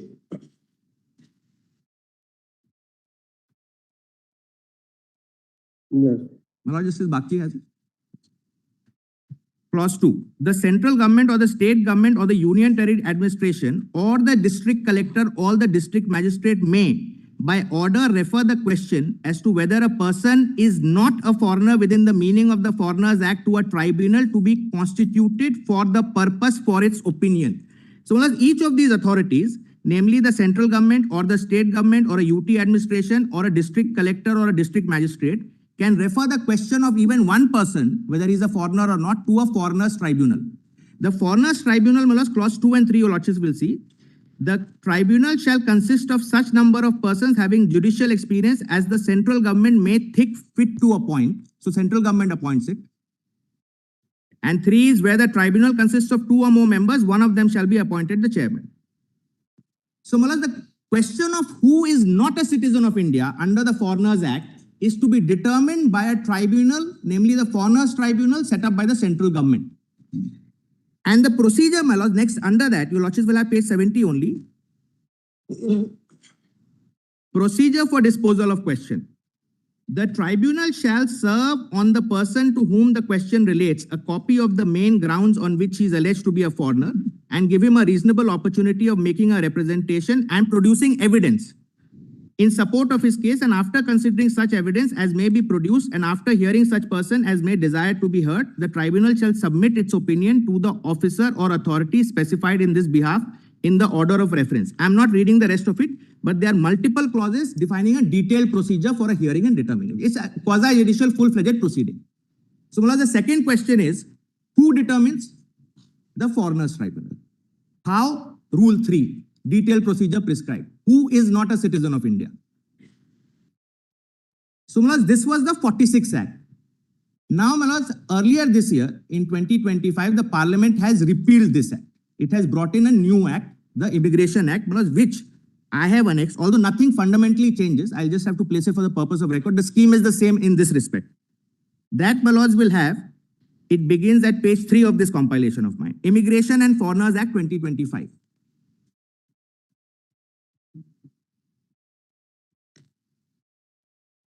This was enacted on 4th of April 25, and the entire act has been notified and brought into effect from 1st September 25. My lords may just make a note of that date. 1st September, now this is in force, the entire act. And page 3 at the bottom 2F, my lords will just make a note. Foreigner means a person who is not a citizen of India, exactly the same. My lords have that. 2F at page 3. Yes. And then, my lords, section 7.1, which is at page 6, is the power under this act to make those orders, which is this section 7 here is equivalent to section 3 of the earlier 46 Act. Just have that, section 7 at page 6.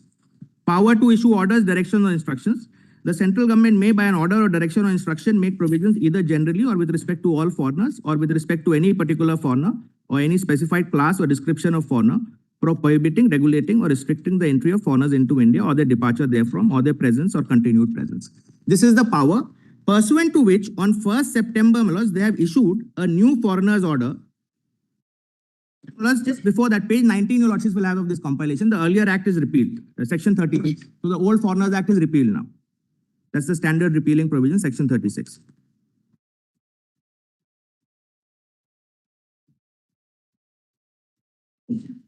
My lords have page 19, section 36. That's the standard. So old Foreigners Act is gone. Page 19, 19. I'll read it, my lords. Section 36. The Passport Entry into India Act 1920, the Registration of Foreigners Act 39, and the Foreigners Act 46, and the Immigration Carriers so and so, referred to as, are hereby repealed. So that is gone. Now, under this act, on 1st of September, my lords, new foreigners order is produced, which is at page 20, next page. My lords will have the reproduced page. After page 19, that's I've reproduced the foreigners order. This order may be called the Immigration and Foreigners Order 2025. So that's the nomenclature. My lords have that. Clause 1 at page 20. And in this, the relevant provision, my lords, is at clause 16, which is at page 25, running page 25.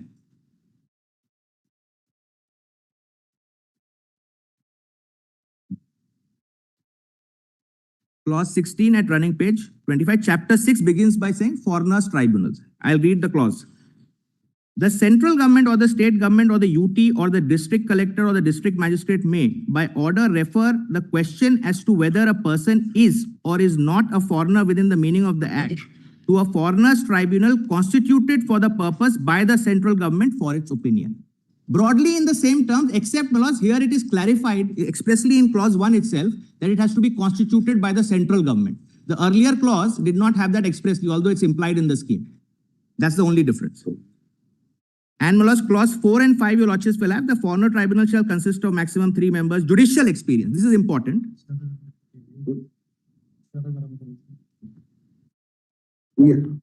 Yes. My lords will have clause 4 of, subclause 4 of clause 16. The foreigners tribunal shall consist of maximum 3 members having judicial experience as the central government may think fit to appoint. So this is, my lords, the judicial / quasi-judicial authority. And where the foreigners tribunal consists of 2 or more members, one shall be appointed as the chairperson. And then, my lords, clause 17 is the detailed procedure. I will read it. Only clause 1 I'll read. The foreigners tribunal shall serve on the person to whom the question relates a copy of the main grounds on which he is alleged to be a foreigner and give him a reasonable opportunity of making a representation and producing evidence in support of his case. And after considering such evidence as may be produced and after hearing such persons as may desire to be heard, the foreigners tribunal shall forward its opinion to the police or authority specified in this behalf in the order of reference. And plus further detailed procedure is prescribed below. I'm not going into it. Well, the point really is that the new act also is the exact same scheme that you go to a foreigners tribunal. Now, of course, it is for the central government to set up such foreigners tribunal given on the necessity and the input it receives. The fact that it has or has not is not relevant, but the power lies with them. And that's the only place where you can determine a person who is not a citizen of India. That's one. Plus the second, this is per se dealing with a situation where this will deal with all kinds of foreigners. But there is a subset of cases. A subset of cases you were originally a citizen but of India, and then at some point subsequently you have ceased to be a citizen. That subset, my lords, is more directly dealt with in the Citizenship Act itself. I want to just place that first. So my lords will have the Act, which is at page 78. The Citizenship Act 1955.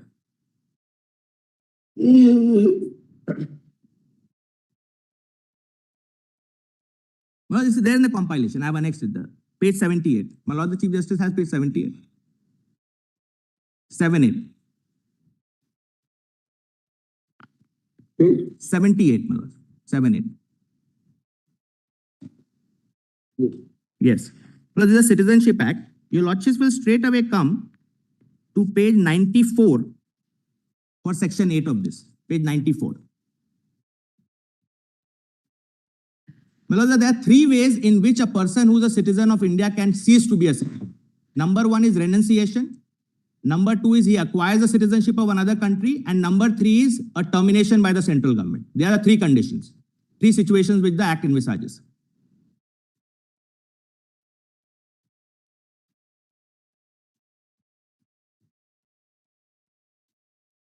Renunciation of citizenship, section 8. If any citizen of India of full age and capacity makes in the prescribed manner a declaration renouncing his Indian citizenship, the declaration shall be registered by the prescribed authority, and upon such registration, that person will cease to be a citizen of India.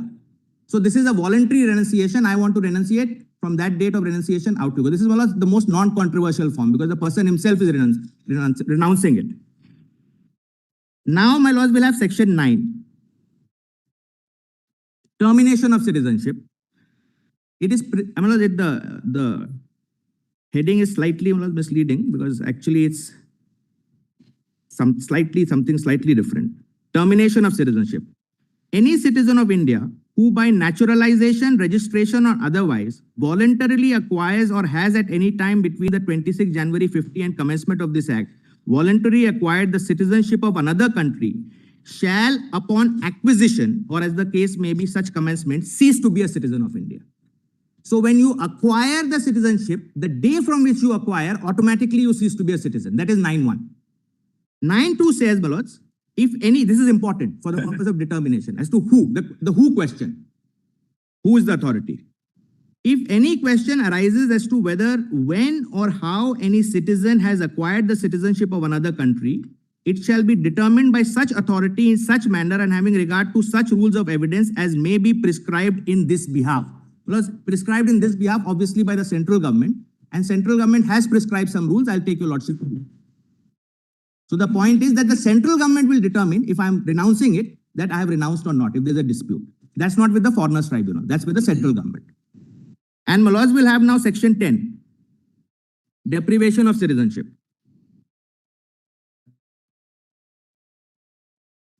Section 10 at page 96. A citizen of India whose such by naturalization or by virtue only of clause C of Article 5 of the Constitution or by registration otherwise than under clause B2 of Article 6 of the Constitution or clause A of subsection 1 of section 5 of this act shall cease to be a citizen of India if he is deprived of the citizenship by an order of the central government under this section. So if you are basically somebody who acquired Indian citizenship, it can be terminated by the government under the conditions mentioned here. And that's the third way you lose Indian citizenship. Now, my lords will have, I have annexed the rules. Citizenship rules begins at page 116 as to what is the mechanism. So, section 8 is non-controversial. There's no need for determination. I am myself renouncing it. The question is section 9 and section 10. I'll just take the mechanism for that. Rule 25, your lordships will have at page 121. 151? 121, Malas, 121. I'm sorry. Yes. Yes. Malas, rule 25. When the font is slightly small, Malas, I apologize for that. When it is decided to make an order, I'm reading 25. When it is decided to make an order under section 10, depriving a person of his citizenship of India, a notice under subsection 4 of that section shall be given. And Malas, there are a lot of details, etc. The whole procedure is there.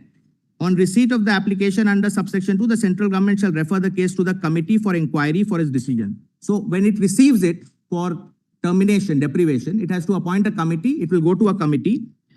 Then read 26. A committee of inquiry appointed under section 10 shall, while holding the inquiry under subsection 6 of that section, follow the procedure laid down in schedule 2. Schedule 2, Manoj may take it from me. I won't place it. Is a very detailed procedure. It's also quasi-judicial. It's completely quasi-judicial. I've seen it. And Malas, then every order made under section 10 depriving a person of citizenship of India shall be published in the official gazette. So then once you have passed that order that now this person is no more a citizen of India, under section 10, you have to publish it in the official gazette.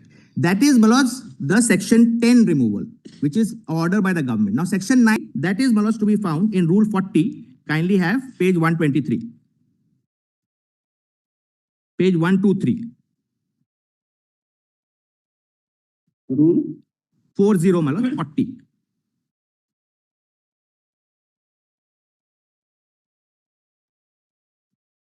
For the purpose of subsection 2 of section 9, I had shown Malas 9.2. The central government may determine the issues as to whether, when or how any citizen of India had acquired the citizenship of another country. So the power is with the central government. And the central government, while determining any such issues, shall have due regard to the rules of procedure specified in Schedule 3. Well, Schedule 3 is also a reasonably detailed procedure, giving notice, evidence, etc. So, what's the scheme which emerges from this? I'll just halt here. I don't need to show anything on this question. The scheme which emerges is this. You can be not a citizen of India. That can be determined by two mechanisms. One is the Foreigners Tribunal, if you were never a citizen of India, and there the Foreigners Tribunal appointed by the central government will determine it.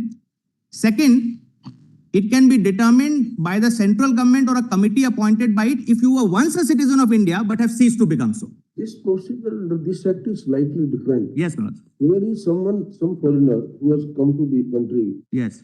and obviously he has entered lawfully on a passport of the other country. He wants to acquire citizenship. Our act, the statutory scheme contemplates that how is that citizenship to be granted. When they declare that you are not entitled to citizens of India, Yes. is something different than that you are not a citizen of India. These are two different connotations. Well, there are two different things, but my Lord is saying, my Lord the Chief Justice is saying that Citizenship Act deals with you cannot be a citizen of India or because Foreigners Act is very clear. Foreigners Act is determining. There are two things. One is that someone say, yes, okay, I am a foreigner, yes, but I want to Indian citizenship. Correct. And therefore this is my application. Correct. These are the documents. Yes. For any XYZ good or bad reason, the prescribed authority say, no, you are not entitled to. Correct. We will not grant you. Yes. That is not a declaration that you are not citizen of India. That is a declaration that you are not entitled to become citizen of India. That is correct. And that will happen normally under the Citizenship Act. That I'm grateful. That is correct. But my Lords,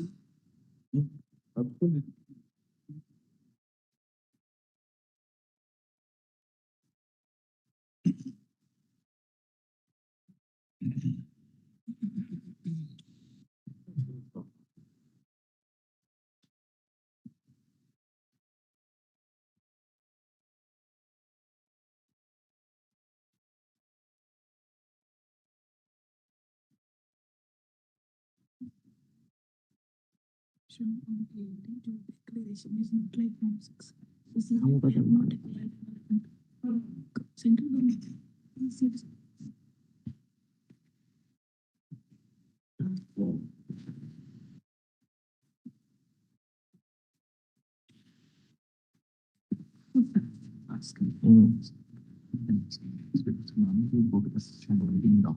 The presumption makes sense. Then we have the two questions remaining which you are asking.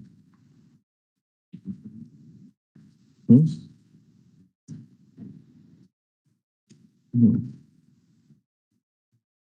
That's all. That's a possibility.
That's what it happened.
16 and 19.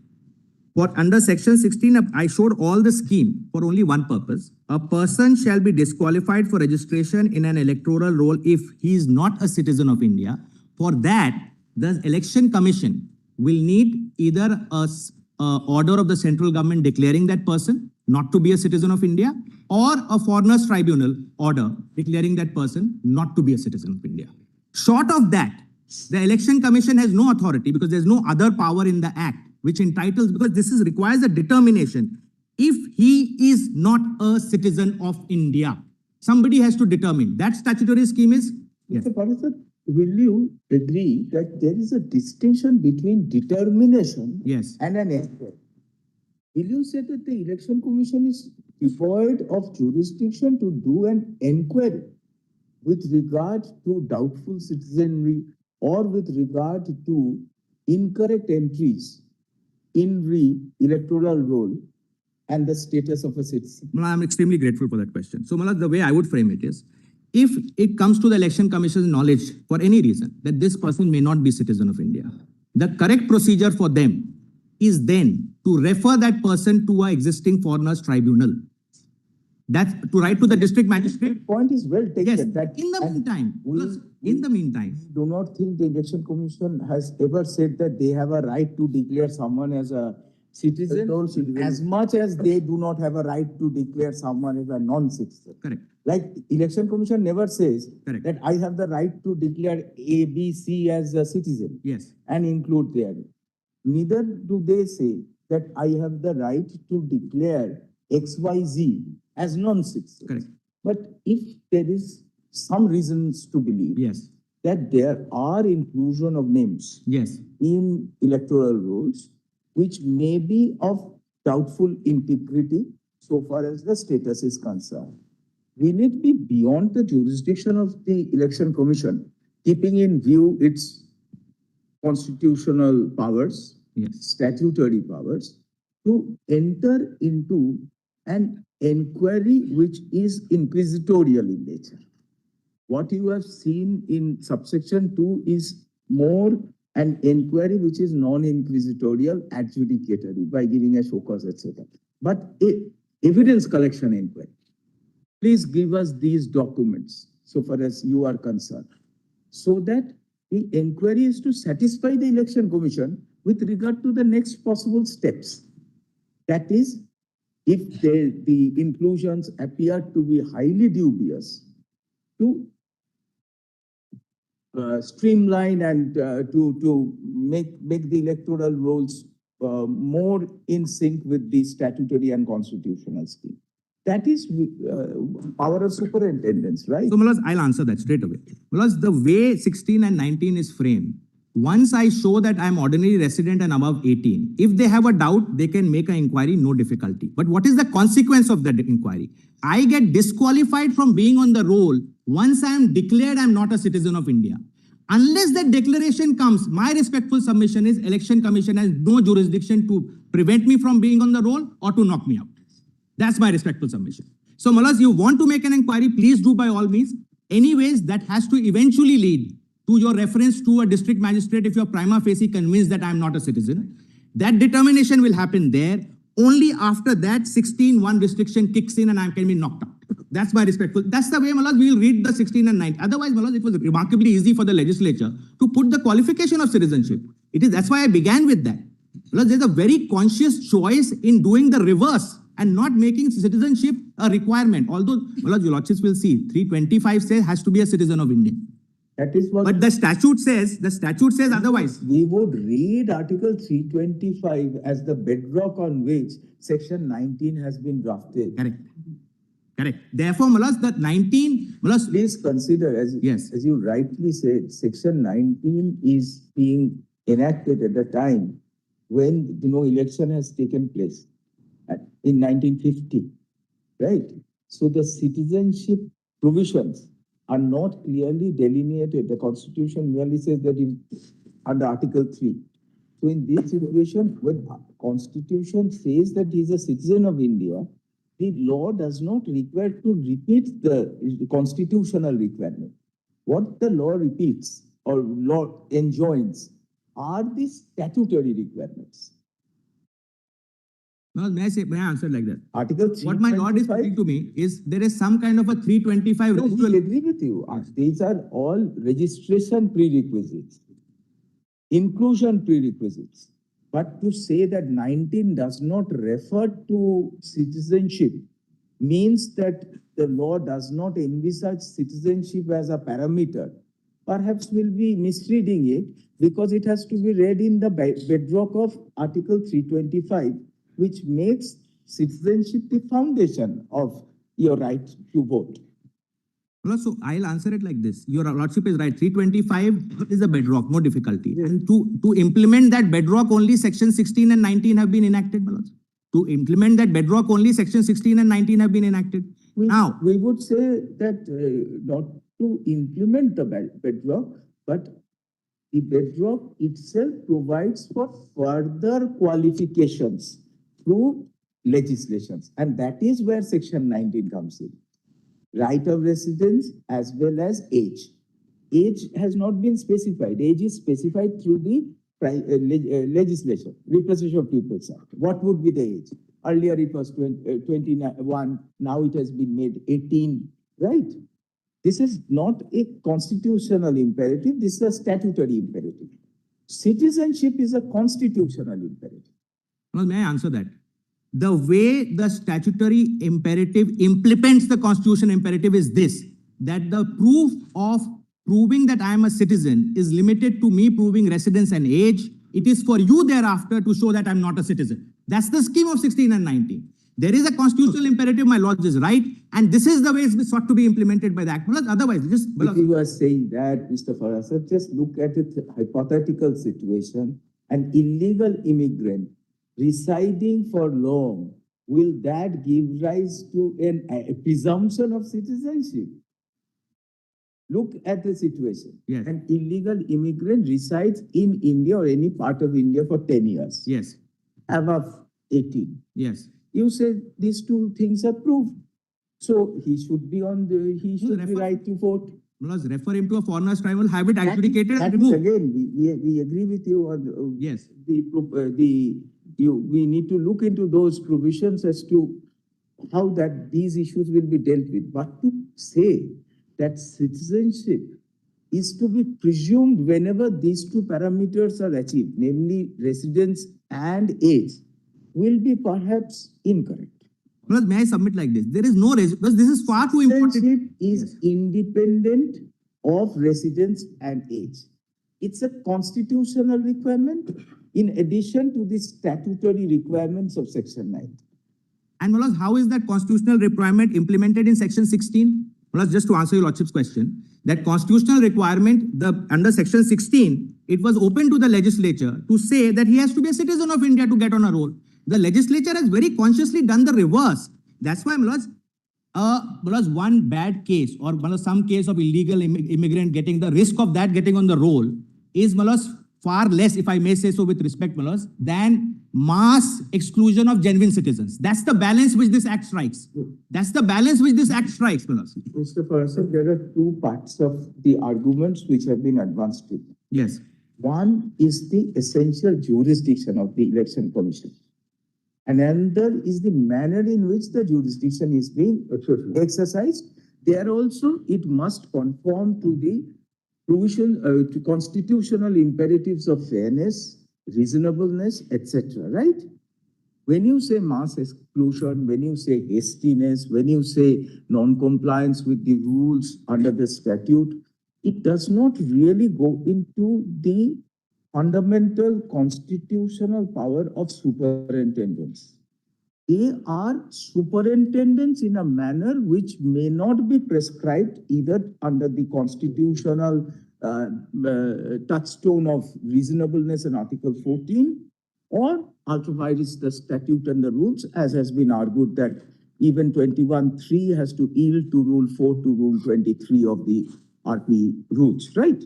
So when we see the Election Commission's superintendents, can it be said that the superintendents is dehors one of the constitutional requirement of right to vote, namely citizenship? So if that is not, you would definitely say it is not. If that is not, it's one thing.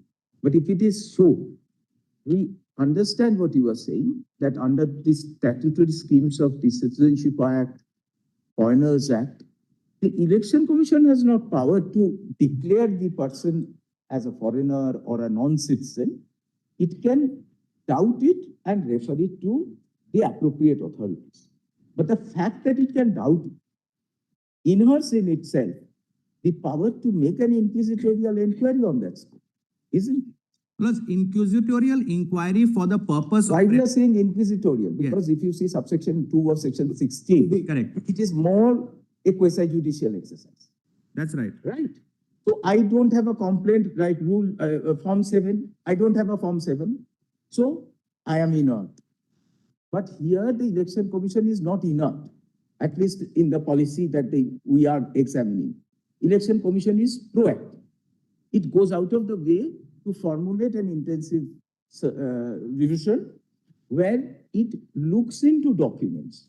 And it looks into documents with regard to the relevance of citizenship also. But to do that, does the Election Commission transgress jurisdiction as the authority to decide on citizenship? Or it dwells in its power to inquire with regard to the correctness of entries which have been made earlier in re-citizenship?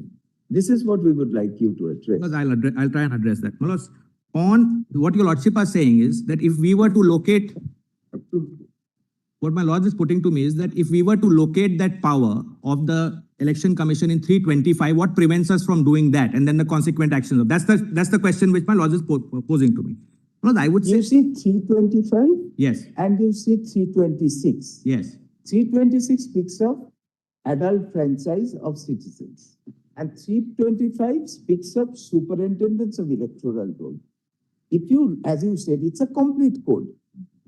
If the complete code is to be given its truest essence, then the power of superintendents would definitely require the Election Commission to interrogate even a presumptive state of citizenship.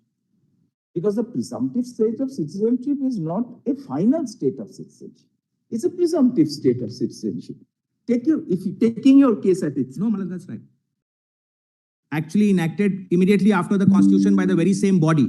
It cannot be that, my lords, the most crucial thing which is in 325, Citizenship of India, is put in the reverse unconsciously, so that a residual power is left with the Election Commission. It's a very conscious enactment which puts it a certain form so that persons are not burdened. The burden is not on the citizen. The burden is on the state to prove that you are not a citizen. That's the scheme of that.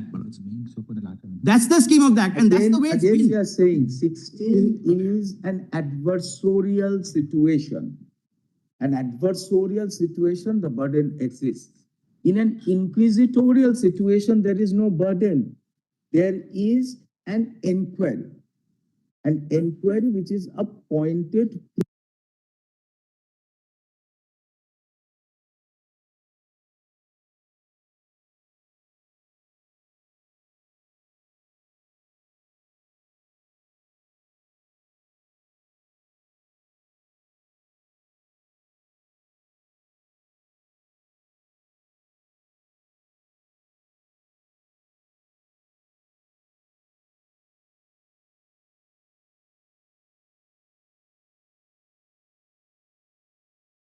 vote is a statutory right. Because the statute fixes the mechanism through which I can access, I can be on the roll, and secondly, we have also held it to be a constitutional right. the right to be on the roll, my lords, have that. Actually, there are two lines of judgment of your lordships. One line says it's a constitutional right. Recent line says that. Earlier line said it was only a statutory right. But the right to actual vote, my lords, there is no dispute. To actually cast a vote, not to be on the roll, but to actually cast a vote is a statutory right. We'd rather say the situation is the right to information. Correct. It's a fundamental right. But the manner in which it is to be realized is through the statutory. That's right. So, Malas, today in article, I emphasize that in article 327, it said the parliament's power is also to make a law for preparation of electoral roll. That language is there in 327. Pursuant to that, Malas, the 1950 Act. 325. Also 325. And Malas, and 325 is of course the general this thing, but Parliament's power. I'm on Parliament's power under 327. We are conscious of that's already been argued by Dr. Singhvi and Mr. that Jose judgment that the parliamentary provisions and the legislations have to be borne in mind and circumscribed. Well, the Lordship will, yes, Lordship will locate something in 325 when there is a legislative silence. Correct, correct. But this is not a silence. The fact that a certain condition has been very consciously excluded is not a silence. It's in fact a clear expression of view by the parliament is my respectful submission. And therefore, no more it is open for to locate that power in 325. Because it's too obvious a thing, I say respectfully, for the parliament to have missed out that you have to be a citizen of India. It's obviously a conscious choice because you didn't want the burden. And insofar as my Lord Justice Bakchi's query or inquisitorial is concerned, because that also, at the end of the day, it will impact my right. It will impact my right to vote. So, Mullah, the statute has very clear mechanisms. It's a statutory right to vote in that sense, or constitutional right, you lordship may put it like that. But it's in terms of the statute. If the statute doesn't prescribe express mechanism for reading in that I have to be a citizen to vote, Mullah, I would respectfully submit that as a manner of interpretation, that should not be put in. The statute is very clear. The statute is very clear on what basis I get knocked out. And therefore, my lords, in a manner of interpretation, my lords, my respectful submission, and my lords may not do it because it impacts a very valuable right. We understood that. Yes, and now, my lords, I will not take much more time. Just two things. Plus, this argument that the Election Commission doesn't have the power is actually fortified by your lordships will have the 1960 registration rules. Two sections I'll show from that.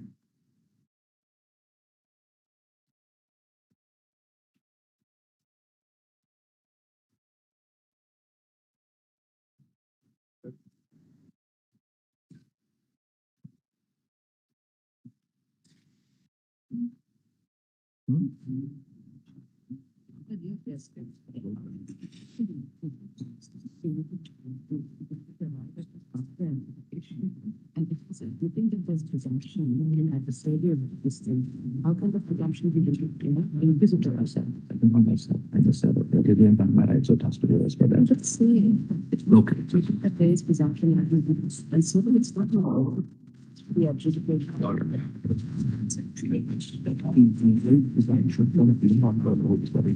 Voters cannot be removed by the individuals and needs to be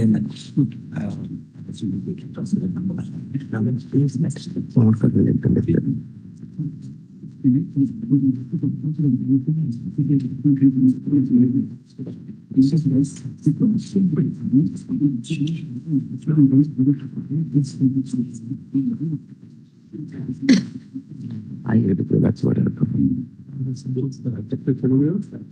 10 minute 2-3 चीजें लिखी हैं जब बिना answer बस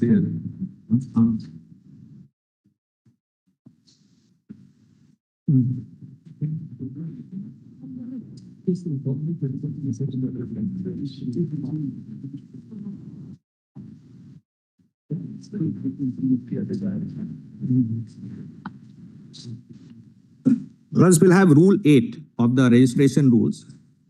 Just have Rule 8. But before that, Malad, just to clarify the questions which arose from the bench, the scheme in the Act is not, Malad, violating the 325 requirement. It only places the burden of the 325 requirement differently. That's the way, Malad, I'll place it. That's the way I'll place it. It, in fact, recognizes the 325 requirement and places the burden in the manner in which it does. That's what it does. It cannot be, Malad, that the parliament, the same assembly was actually not conscious of it. It places the burden in that manner, very consciously. And, Malad,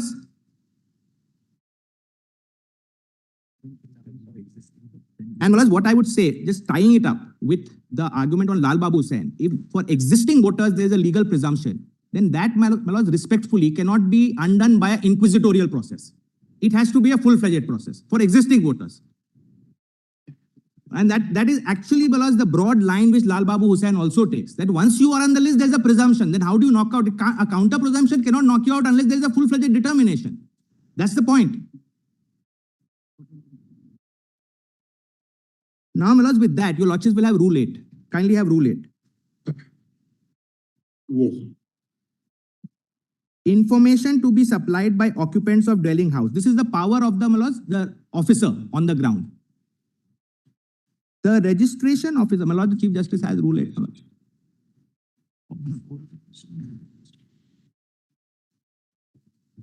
The registration officer may, for the purpose of preparing the rolls, send letters of request in Form 4 to the occupants of dwelling house in the constituency or any part thereof, and every person receiving any such letter shall furnish the information called therein to the best of his ability. So this is to make inquiries about the house. Form 4, your lordships can see. It actually deals with names, age of family members. Residents. Rule 8 is with regard to 19 residents. I'm grateful. So that's one. And now your lordships will have Rule 9. Rule 9. Kindly have Rule 9. For the purpose of preparing any roll or deciding any claim or objection to a roll, any registration officer and any person employed by him shall have access to any register of births and deaths and to the admission register of any educational institution. This is for age. So, Malaz, ordinary residents, the power is under Rule 8 with the officer. For age, power is under Rule 9. There is no power for citizenship anywhere. There is no power here. There is no power in the Act. Malaz, it's an extremely conscious scheme. Constitution, Act, rules. The entire scheme fits in very well. And therefore, there is a presumption, Malaz, constitutional read with the statute, that once you are there, you are a citizen, because, Malaz, at the end of the day, those cases of illegal migrants will be far and few. And even if they are, Malaz, somebody has to determine he's an illegal migrant first. And therefore, Malaz, therefore, you come on the roll, and therefore, insofar as citizenship is concerned, I respectfully submit the what question is that you are not a citizen of India.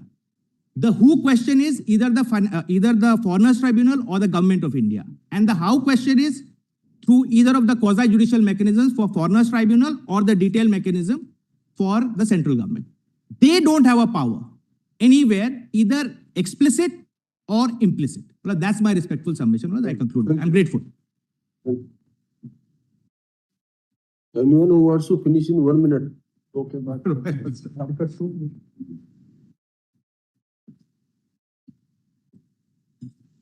we'll see after that. Maybe other board. Consent versus 14 and 15 may be adjourned to January. The CCI matters. Item 14 and 15 with consent of both sides. 14 and 15, which matter? 14 and 15 can be adjourned to January because they will. But 15 I'm appearing for the respondent. 14 I am appearing for the. Yes, but you're opposed. No. That's what I'm saying. He's saying with the consent of. We'll take up on some other date. Yes, in January, Lordship, because there is no particular reason. February, if it's not too inconvenient. First week of February, not too inconvenient. I don't mind. First week of February, if it's not too inconvenient. We'll see that which date. We'll give a date. 14 and 15. Court master may note that. But item 15, if it can be in January, they had to comply with your lordship's order. That's not been complied yet. An application. Try to accommodate at the earliest. My lord, item 22 on the number 21 may kindly be taken after vacation. You can give your preference week when you want to be listed. You will just give to the court master. We'll try to adjust it. Number 21. All the matters will just go. Yes, Mr. Item 32, my lord, this was the matter. May I mention your lordship? May I mention, Your Lordship, item 23, Your Lordship? Yes, madam, you can mention that also. No difficulty. Lordship, item number 21. 22, I was mentioning before my lord. But Your Lordship may fix any date that's convenient to Your Lordship. We will give a date. We'll Yes. give a date. What about Item 32? Whether your lordship will be in a position to hear us? In 32. You want on this? On that. Lordship, item number My lord, in this 21. What, Mr. Hariran? My lord, I wanted to address your lordship, whether if it is possible today, if not, whenever it is convenient. The only thing is that next Because 2 days, little urgent. Lordship, item number 21. Next week, my lord? we are continuing with parted matters, 2-3 matters. So we Lord, can, probably it will go after break. My lord, my only contention was because one, the grounds of arrest was challenged. Anyway, 16, And 17, supplementary 18, investigation. 17, 18, huh? 1 day. Lordship, My item lord, number item 21. 22, Lordship, My kindly. lord, I'm sorry, my lord. My lord, item 22 is coming up after 2 years. It got listed today. My lord, would Your Lordship consider hearing it at least in sometime in January, end of January, February? My lord, that's only. I only just want a date so that Your Lordship can hear the matter. You can only tell the date of your flight. That's all. That much we can accommodate. My lord, any day that works for My Your Lordship. request is please not to press for the coming week. We have that 22. 3 bench matter, that defense forces matter is going on.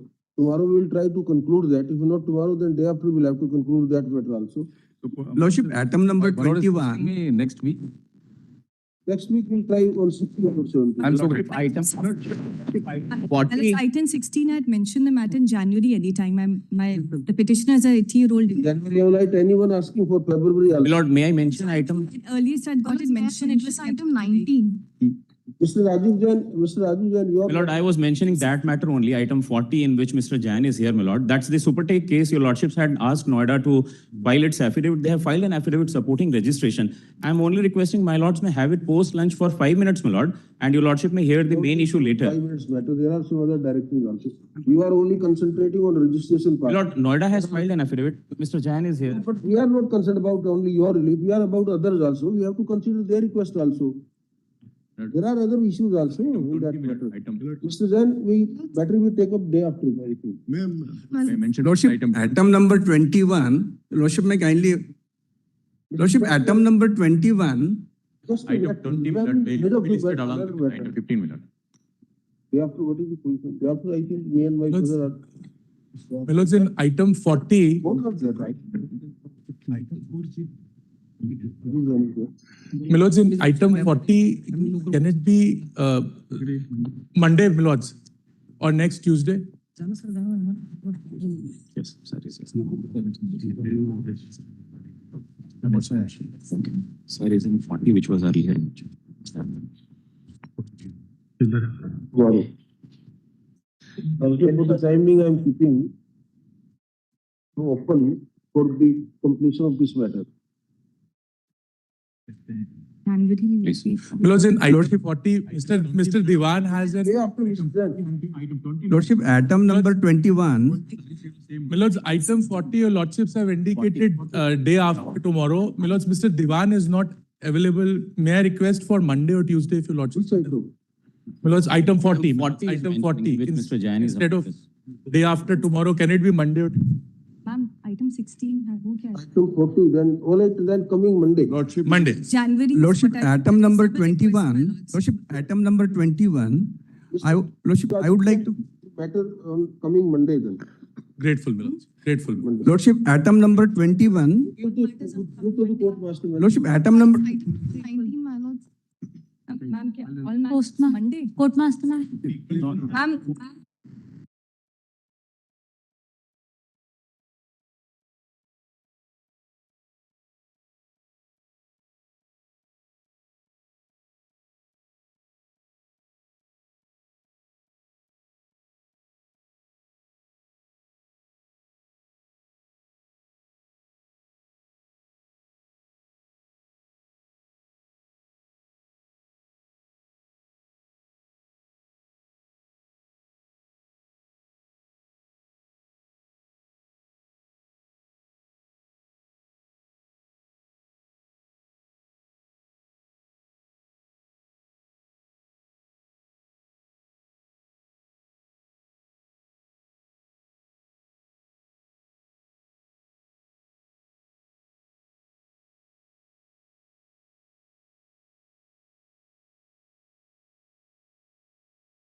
Let's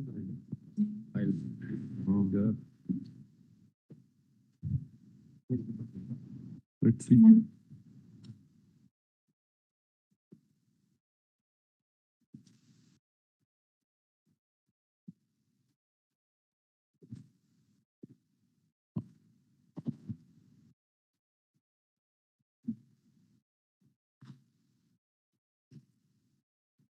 But I am paying 4 weeks time.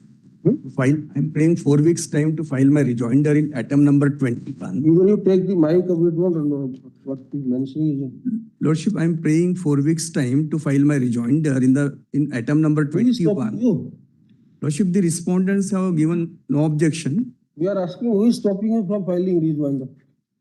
The other one you did 4 weeks. Lordship, I'm praying for 4 weeks time because I have received, Lordship, the copy of the reply filed by the respondent. Thank you very much now. Thank you. Yes, Mr. Chan, how much time you will take? My lords, not more than 10 minutes, my lords. I'm in the unenviable position of a night watchman. But there are 4 or 5 people who would be who are there. Pasha, how much?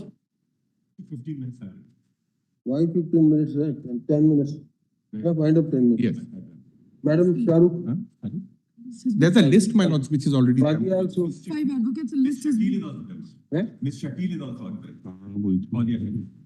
Okay. Fazia Shukul. Fazia Shoaib. Yes, there's already a list. My lord, there's a list already there. My lord, there's a list already there, I'm told. My lord, there's a list which is there. Yes. Yes. 15 to Yes, my lords. Lordship was asking my estimate also, 15 to 17 minutes. Yes, Mr. If your Lordship. Lordship, may I have the liberty to mention item 23? What has happened with you? Why every time you keep on bothering us? After that, Lordship. We have told you that continuously we are taking. West Bengal matter, when we will start, we will hear you also. You want us to give an affidavit? Please have some patience and wait for the turn. May I have the liberty to mention item 23? Lordship, it's related. This matter relates to polluted rivers. I'm requesting that wherever is convenient to the lordships. We'll take up. We have already told we are fixing a date. Unless you want a date of your choice, you give to the court master. Otherwise, we ourselves will give a date. In every case, in my court, a date is fixed. Then what is the problem with the bar? Why you keep on mentioning? I leave it to the lordship. Wherever is convenient. Please, you also. If you don't give a date, then you have a right to mention. But in the evening, when you find that yes, the date is uploaded, you should feel happy. Please, lordship. Every case we are giving a date. Not only your case, every case. Please, lordship. Yes, Mr. But the unenviable position of the night watchman and the oil has also run out. So I'll just take 5-10 minutes, my lords, not more than that. There's a written submission, my lord, which I've just made for quick. So repetition will take away the impact of the argument. My lords. But just as a structure anchor, my lord, that's all. My lord, that is. Yes, you pass on.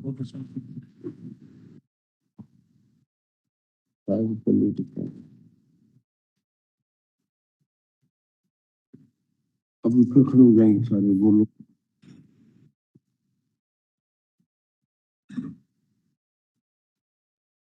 My lords, first, my lords, on the issue of citizenship, my lords, I'm instructed that there's a WP 85 of 2021, which is pending before my lords, on which this issue of when the Election Commission can refer issues to the foreign tribunal is pending. My lords, my lords is there in that 3-judge bench. That matter is pending, my lords. That issue of citizenship on what grounds and when can the commission refer the matter for the citizenship issue, my lords. So I just wanted to bring that to my lord's notice. Writ petition number 85 of 2021, my lord, that's pending. Writ petition number 85 of 2021. My lords is there on that with the 3-judge bench, my lord. So that's pending consideration there. Now, my lords, I'll briefly restrict myself to the reasoning aspect in this entire exercise because everything else has been exhaustively covered. And my lord, there are 2-3 points I'd like to make. First point is that articles in the present case, the exercise of power by the Election Commission is even inferior to the status of a rule or a lawmaking power. That's my first submission. And therefore, there is no question of any conflict between 324 exercise of power and the statutory regime which is there. It's been argued it's just a different way of putting that point across. That is one. Second, my lords, I'd like to point out that it cannot, my lords, invoke 324. Once the Election Commission has exercised its power under 21(3), which it purportedly does under the impugned order, my lords, it cannot thereafter invoke 324 as well, saying that I can therefore put in other procedures which are going to be there. Because 21(3) under the Representation of People Act, well established, is a complete code in itself. It is only if, and that argument has been made also, only if it is not taking care of certain unforeseen circumstances that it arises. And therefore, my lords, if you are invoking 324, you have to give reasons as to how the present rules are insufficient to take care of the problem which you say you are facing. And that is the third argument which I put forward, that they have not given any reasons as to how the existing rules are insufficient. And my lords, putting the entire country through this exercise, my lords, would not be tenable. My lords, these are my three respectful submissions. So I'll quickly just run through the submissions in that respect. My lords, that's the first part. My lords, where I put that it is not law in that nature. Then my lords may kindly see, I just want to come to serial number 3 at page 2. Sorry, serial number 2, Mohinder Singh Gill. My lords, Mohinder Singh Gill, that number there, had laid down the principle that you cannot cut down the plenary powers of the Election Commission under 324. It is that by way of legislation, you cannot directly cut down that an Election Commission will not do this or will not do that. That it can't do. And that's what Mohinder Singh Gill says. Well, my respectful submission is, however, this is the question of doctrine of occupied domain, which has already been argued. It is not a plenary cutting down of the plenary powers of 324. Of course, the next point which I want to make is that this power which is being exercised under 324, which I already pointed out, is not in the nature of a law or a regulation which can match with the statutory regime which is existing. And my lords, in that, I'd just like to quote Kanhaiya Lal Umar. My lords may see at serial number 3, I've highlighted it.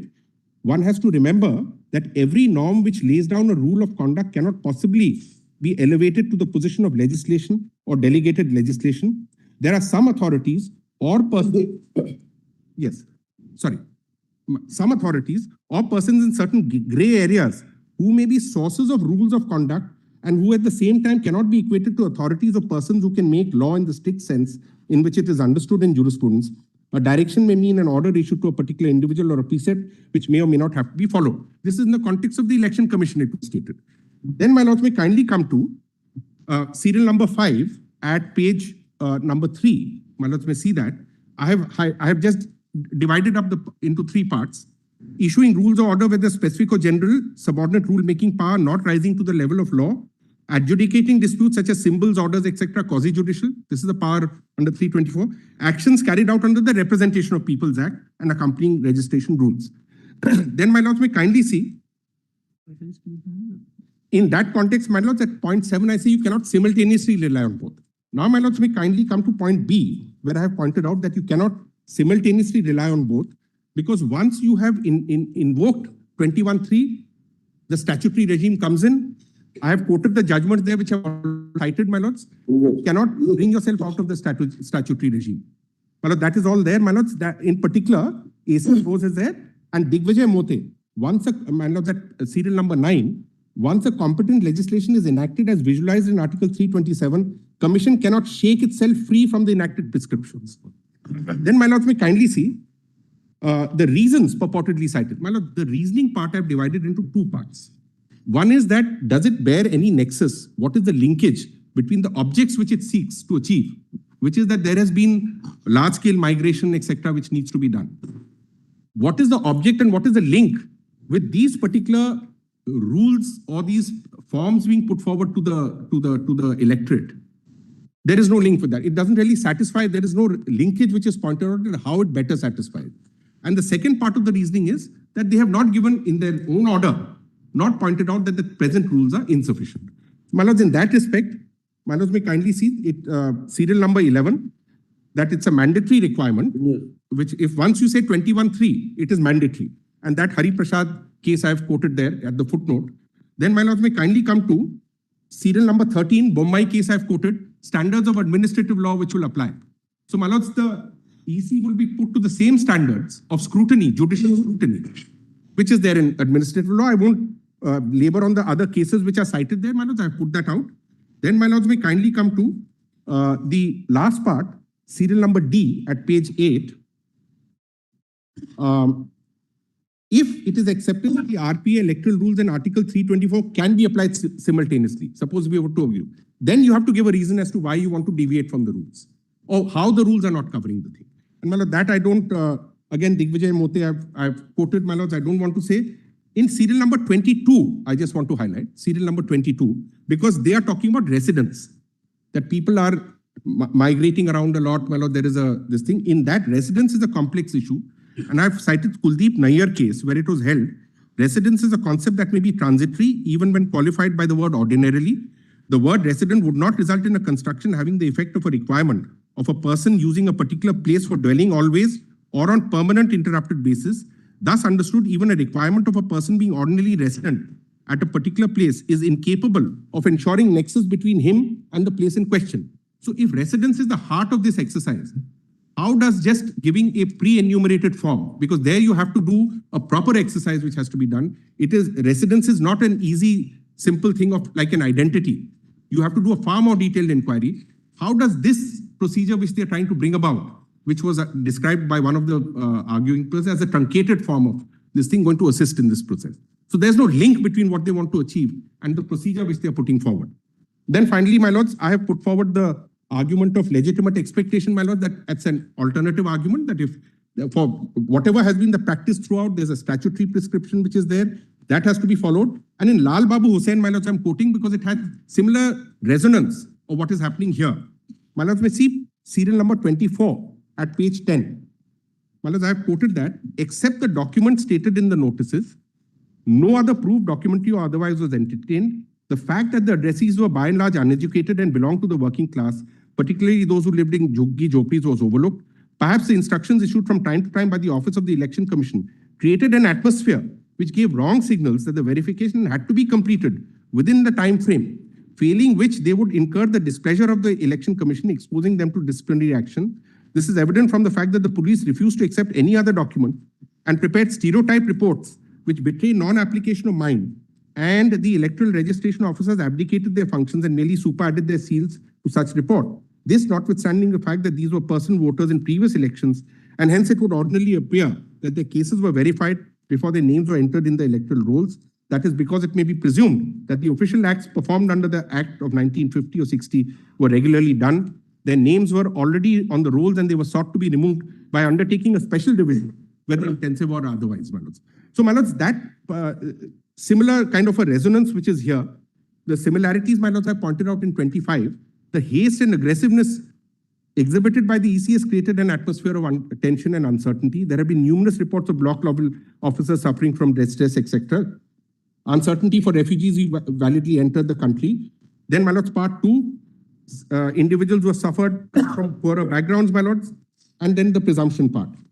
My lords, finally, my lords, may I just, the legitimate expectation part is there, my lords, and I have just dealt with that. So, my lords, that's my respectful submission on these points. Yes, Mr. Pasha. Yes.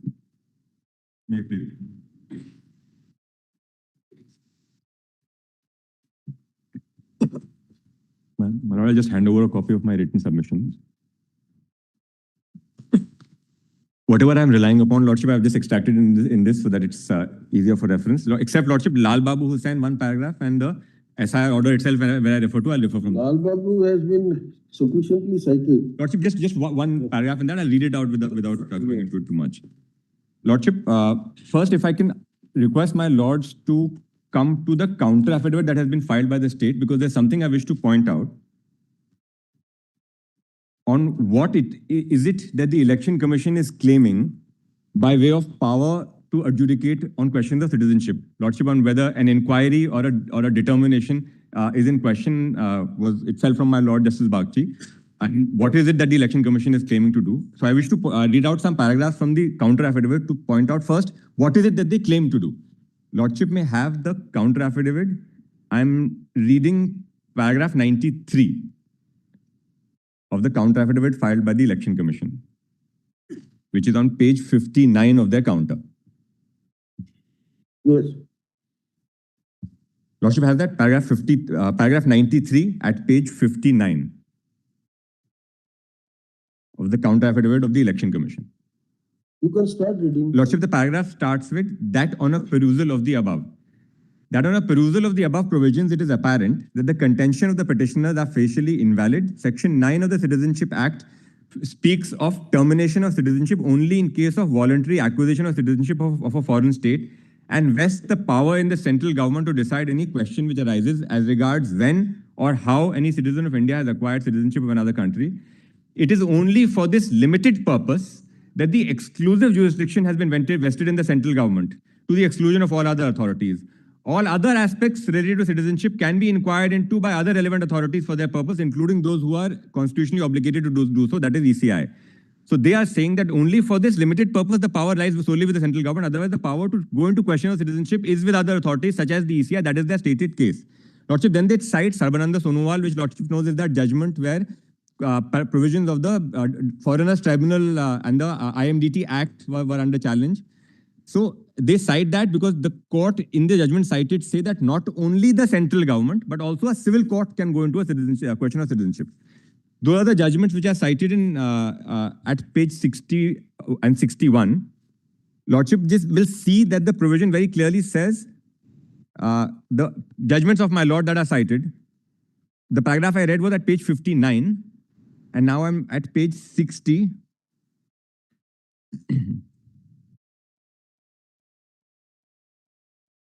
Page 61, Lordship sees Akbar Khan, Alam Khan, that judgment is cited of my lords, and that the highlighted portion in bold.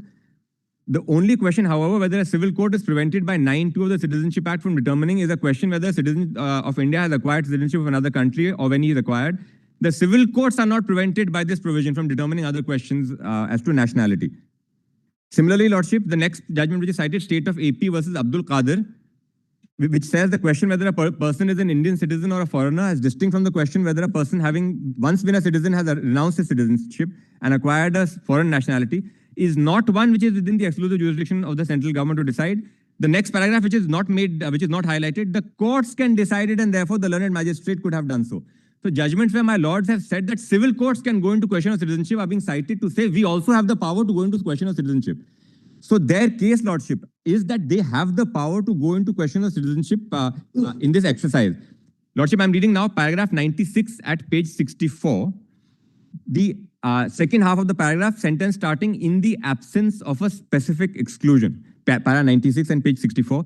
In the absence of a specific exclusion, as in sections 9 and 10 of the Citizenship Act, it is submitted to the ECI, being a constitutional body, would have constitutional authority to determine whether the constitutional requirement of citizenship has been fulfilled by a person claiming the right to be included in the electoral roll. It is also submitted that as the Citizenship Act ought not to be understood as taking away the constitutional authority of the ECI, as parliamentary law cannot take away the said power. Moreover, the conferment of delegated authority by a parliamentary law cannot detract from the authority of ECI conferred by the Constitution. And that insofar as the paragraph 97, that insofar as the burden to prove citizenship is concerned, it is submitted that the necessary documents required to establish citizenship are within the special knowledge of the individual claiming to be a citizen of India. Given the nature of this exercise and the fact that such evidence ought to be within the personal knowledge of the individual concerned, not of the authorities of the state, it is incumbent on the said individual to provide such proof. So, Lordship, and this I feel is actually at the heart of this question of what is it that the ECI has the power to do and what is within the exclusive jurisdiction of the central government. Because if the ECI says that it can reverse the burden, do an en masse exercise of questioning the citizenship of every individual in this country, placing the burden on them to prove citizenship, is that something which is contemplated by the Constitution and the Citizenship Act? Because that's the power they are, as I pointed out, claiming, that they have a power equally under the Citizenship Act with the central government to question the citizenship of every citizen or of every resident en masse with the burden on them to prove citizenship. And for this, Lordship, I will request my lords to have the Citizenship Act. And if Lordship will, if Lordship has this book, it also have the rules in them. I'll also read the rules. But if Lordship can just take the book on the Citizenship Act. Yes, rules are there. Which rule you want? Lordship, I'm looking at section 14A of the Citizenship Act. I'm bringing to my lord's notice. issue of national identity cards. The central government may compulsorily register every citizen of India and issue national identity cards to him. The central government may maintain a national register of Indian citizens and for that purpose establish a national registration authority. On and from the date of the Commencement Act, the Registrar General shall act as the so-and-so, and the central government may appoint such officers and staff as may be required to assist the Registrar General. 5. The procedure to be followed in compulsory registration of citizens of India shall be as may be prescribed. And under subclause 5 of 14A, Lordship, the 2003 rules are prescribed, which are given at the end of this book. Lordship, it's at page 109 of this book in my book. Lordship sees the Citizenship, Registration of Citizens and Issue of National Identity Cards Rules 2003. Yes, it is there. Lordship may see Rule 4, Preparation of National Register of Indian Citizens. The central government shall, for purposes of National Register of Indian Citizens, cause to carry out throughout the country a house-to-house enumeration for collection of specified particulars. And Lordship, here, as I read this, I ask myself a question. Can the Election Commission claim a parallel power to the power given under these rules to the central government for an exercise where there's an enumeration and the citizenship en masse of citizenship is to be evaluated? Because the Election Commission is claiming exactly the same power in an occupied field, where the central government, under a specific provision of statute, under a specific set of rules issued, has the power to, and I'll read, Lordship, cause to carry out throughout the country a house-to-house enumeration for collection of specified particulars relating to each family and individual residing in a local area, including the citizenship status. 2. Registrar General shall notify the period and duration of the enumeration. 3. For purposes of preparation and inclusion in the local register of Indian citizens, the particulars collected of every family and individual in the population register shall be verified and scrutinized by the local registrar, who may be assisted by more persons.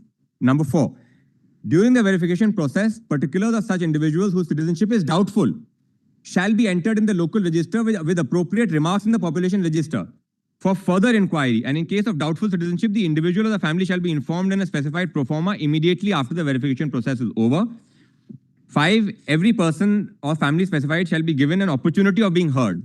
So, Lordship, now the same procedure of enumeration, particulars being collected, verified, scrutinized, doubt arising, that doubt being intimated, intimation being given of doubt, and a hearing being conducted. The same exercise, if that is given to the power is given to the central government and delegated to the Registrar General for doing that exercise on citizenship, I ask myself, can the Election Commission by a sidewind, by an executive order, claim the same power in an occupied field and say we equally have the power? And that is the position they take in the affidavit, that Citizenship Act doesn't exclude power of other authorities. We equally have powers under the Citizenship Act. So claiming, contrary to parliamentary delegation, contrary to parliamentary prescription, claiming a power to have an en masse exercise questioning the citizenship of every citizen in the country. And for this, Lordship, it is relevant that the burden of proof becomes critical. Because what is the distinction, I ask myself, between an exercise where a citizenship register is being created and a voters list is being generated? It's the burden of proof, because the parliamentary rules prescribe that on a self-declaration, with proof of identity and residence and a self-declaration of citizenship, will be included in the electoral roll. Whereas the difference here is that an enumeration asking you to provide documents for your citizenship to be conducted has to be under the Citizenship Act, under the 2003 rules. So they can't claim a parallel power to a power given by the parliament to another body altogether by an executive order. Now, Lordship, for this, Lordship may the order that has been passed, the 24th June order,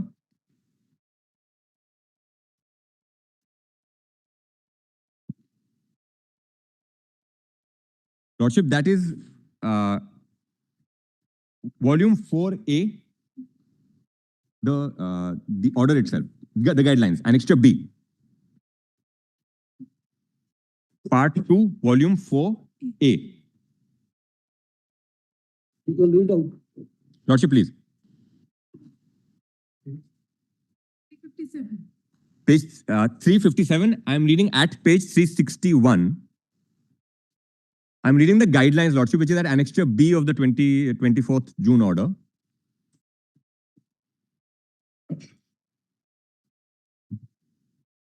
Yes.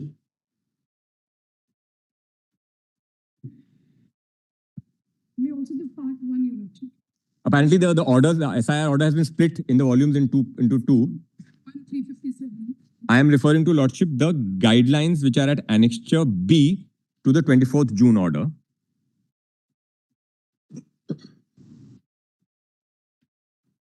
In my understanding, Lordship, it is at page 357 of volume 4A, part 1.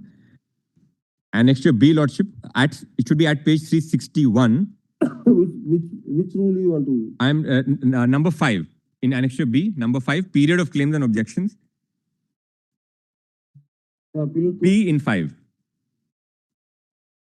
In case the ERO, AERO, Lordship has that? 5B. Yes. In case the ERO, AERO doubts the eligibility of the proposed elector due to non-submission of requisite documents or otherwise, she will start a suo motu inquiry and issue notice to such proposed electors as to why she should not be deleted. Based on field inquiry, documentation or otherwise, AERO shall decide on inclusion of such proposed electors in the final rolls. In each such case, ERO shall pass a speaking order. Also, EROs will refer cases of suspected foreign nationals to the competent authority under the Citizenship Act. Lordship, the power that Lordship saw in Rule 4 of the 2003 rules, after an exercise of enumeration scrutiny to refer, that power is parallelly being invoked by the Election Commission to say we also have the power to do the same evaluation and to refer to the authority under the Citizenship Act. Whereas the power to the ECI is for a limited purpose. Lal Babu Hussain said if you are on the electoral roll, there's a presumption to see that presumption and continue it. And if there's a fresh enumeration to ask for a self-declaration, and that is where that power must end, because this is an en masse exercise where the onus is on the individual concerned. So every one of the 140 crore people of this country has to prove that they are citizens, or those such of them as are over 18. So this is, Lordship, the same exercise as the NRC exercise under the 2003 rules by an authority which is not empowered under the Constitution or under the statute to undertake that exercise. With that same reversal of burden on the citizen, the same enumeration, preparation of a register, doubt being cast, and the person on whom doubt is cast being referred to the authority under the Citizenship Act for determination. And Lordship, who is the authority under the Citizenship Act that it is referred to, I ask myself?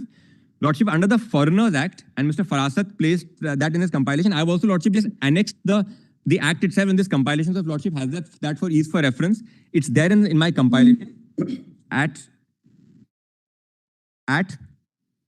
page 32 is the Act. And Lordship, I'm requesting for my Lord's attention to section 16 of the Act, which is at page 41 of this compilation. Yes. Section 16 of the Foreigners Act 2025, burden of proof. If in any case, Lordship has that? 16, yes.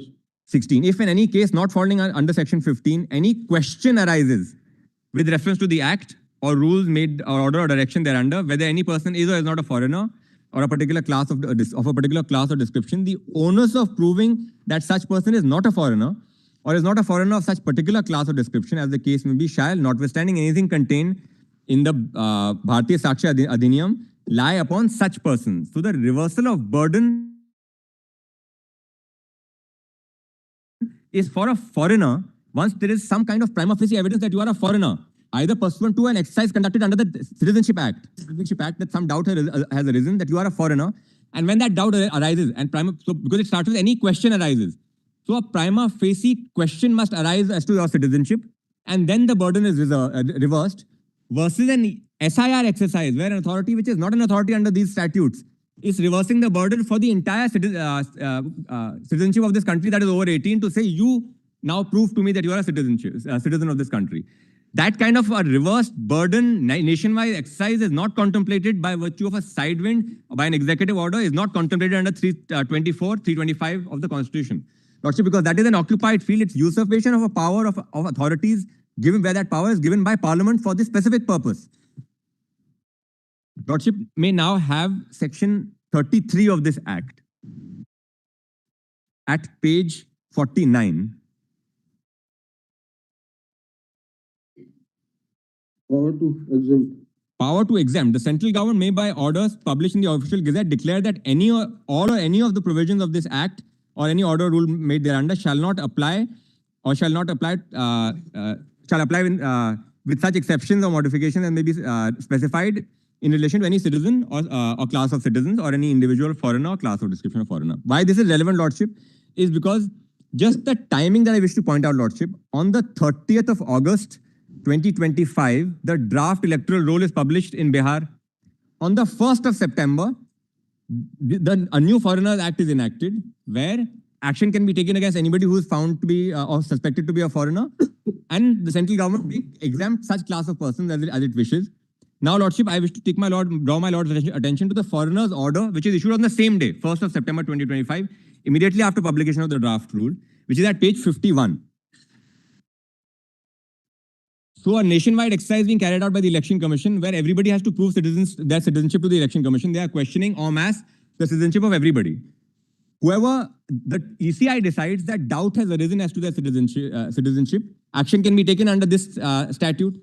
Now, what is the action? What is the order which is passed under this? Lordship has at page 51 the class of persons who are now exempted, because now you have ready and waiting a class of persons for whom doubt has arisen as to their citizenship. What follows, Lordship? Exemptions. Rule 3 of this order, page 51. A citizen of Bhutan or Nepal, 3C. 3D, a Tibetan. 3E, a person belonging to a minority community being Hindu, Sikh, Buddhist, Jain, Parsi or Christian from Afghanistan, Pakistan and Bangladesh. And subclause 2, Sri Lankan Tamils. So, Lordship, an exercise in the SARC region, and this is, Lordship, the timing is relevant because immediately on the next day after the draft roll is published, every person from this SARC region, other than a Muslim from Afghanistan, Pakistan and Bangladesh, and a citizen of Myanmar, because that's the only country which has been left out, against nobody else can action be taken against under the Foreigners Act.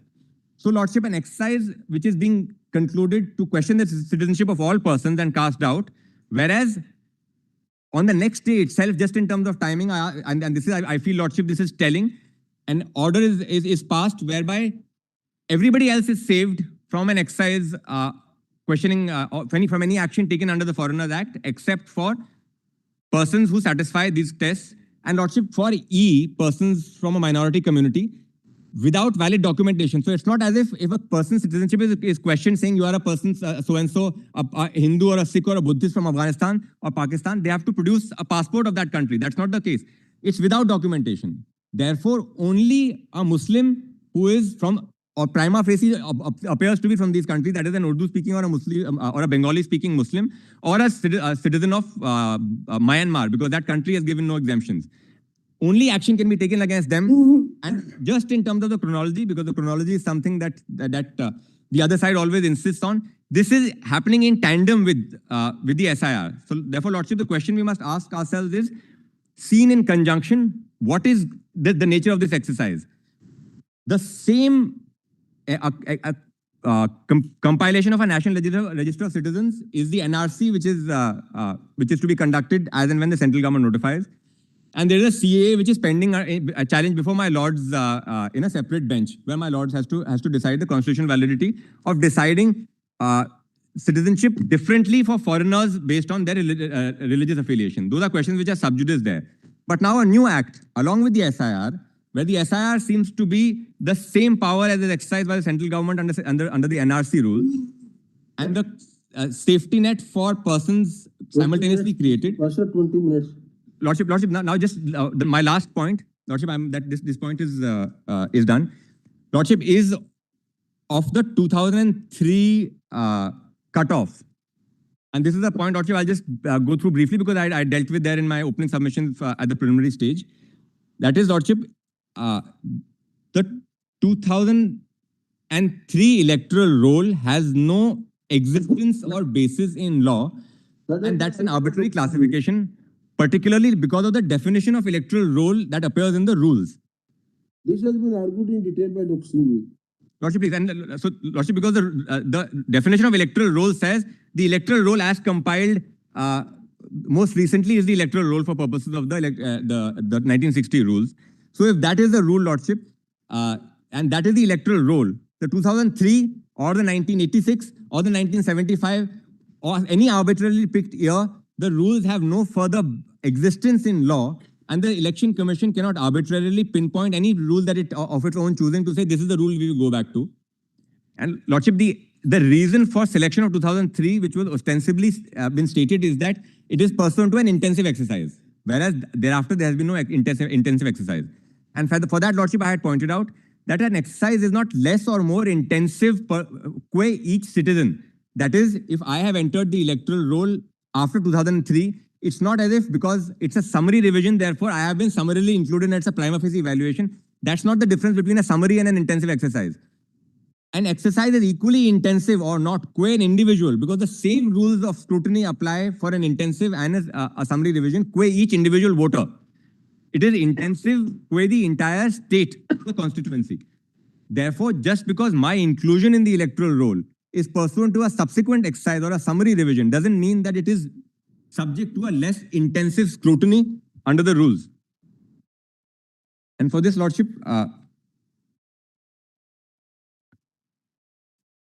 I had pointed out the definition of electoral roll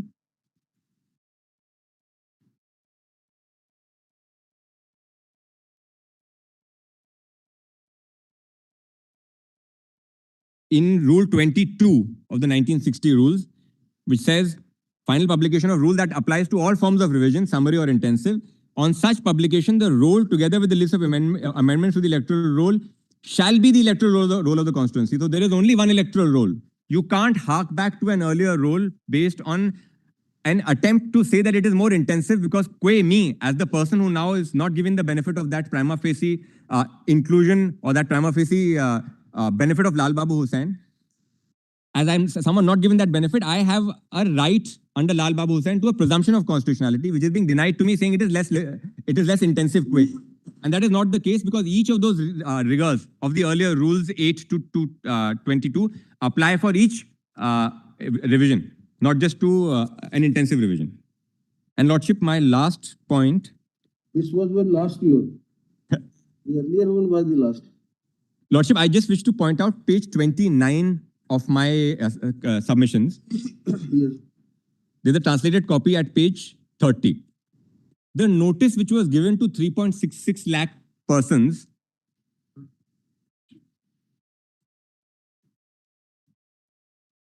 page 30, I've given a sample of the notice which was served. This was served to, Mr. Bhushan said 24 lakh. I don't have that number, but far in excess, naturally, because 3.66 lakhs are those which were excluded pursuant to the show cause under these proceedings. Lordship, I'm reading just after the subject. On the basis of the information received from you, your filled-in form and signed declaration, your name has been included in the draft electoral roll published on 1st August.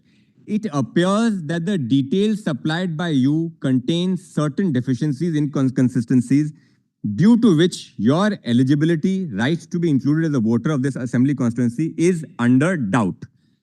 No reason is given as to what was the shortcoming, what particular document, how the doubt arose. It just says that आपके citizenship पे संदेह पैदा होता है, आपकी नागरिकता पे संदेह पैदा होता है. So just that there arises doubt. Now, Lordship, this is in the teeth of Lal Babu Hussain, where, and I won't trouble my lord to look up to open the judgment, but I'm reading paragraph 6 of Lal Babu Hussain,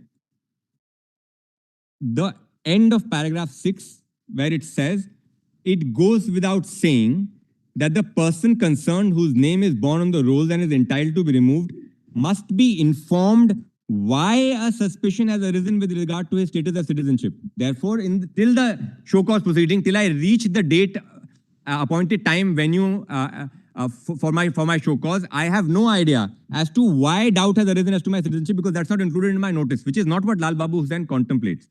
So not only are you conducting an exercise that you have no authority to, but you are also violating orders of this court in as to what is the nature of the exercise. Once my name is already on the electoral roll, I can't be said doubt has arisen and nothing further is stated. Thank you. Lordship, just the last sentence that I'm reading from Lal Babu Hussain, my Lordship may just note, paragraph 13, I'm reading middle of this paragraph, the sentence starting with their names were already on the rolls since they were sought to be removed by undertaking a special revision, This has been read out. whether intensive or otherwise. The procedure for removal had to be followed. To say that procedure doesn't have to be followed merely because the roll is being prepared under an intensive revision, that is contrary to Lal Babu Hussain, because Lal Babu Hussain contemplates that. No, thank you. Yes, Madam Sir. I'm grateful, Lordship.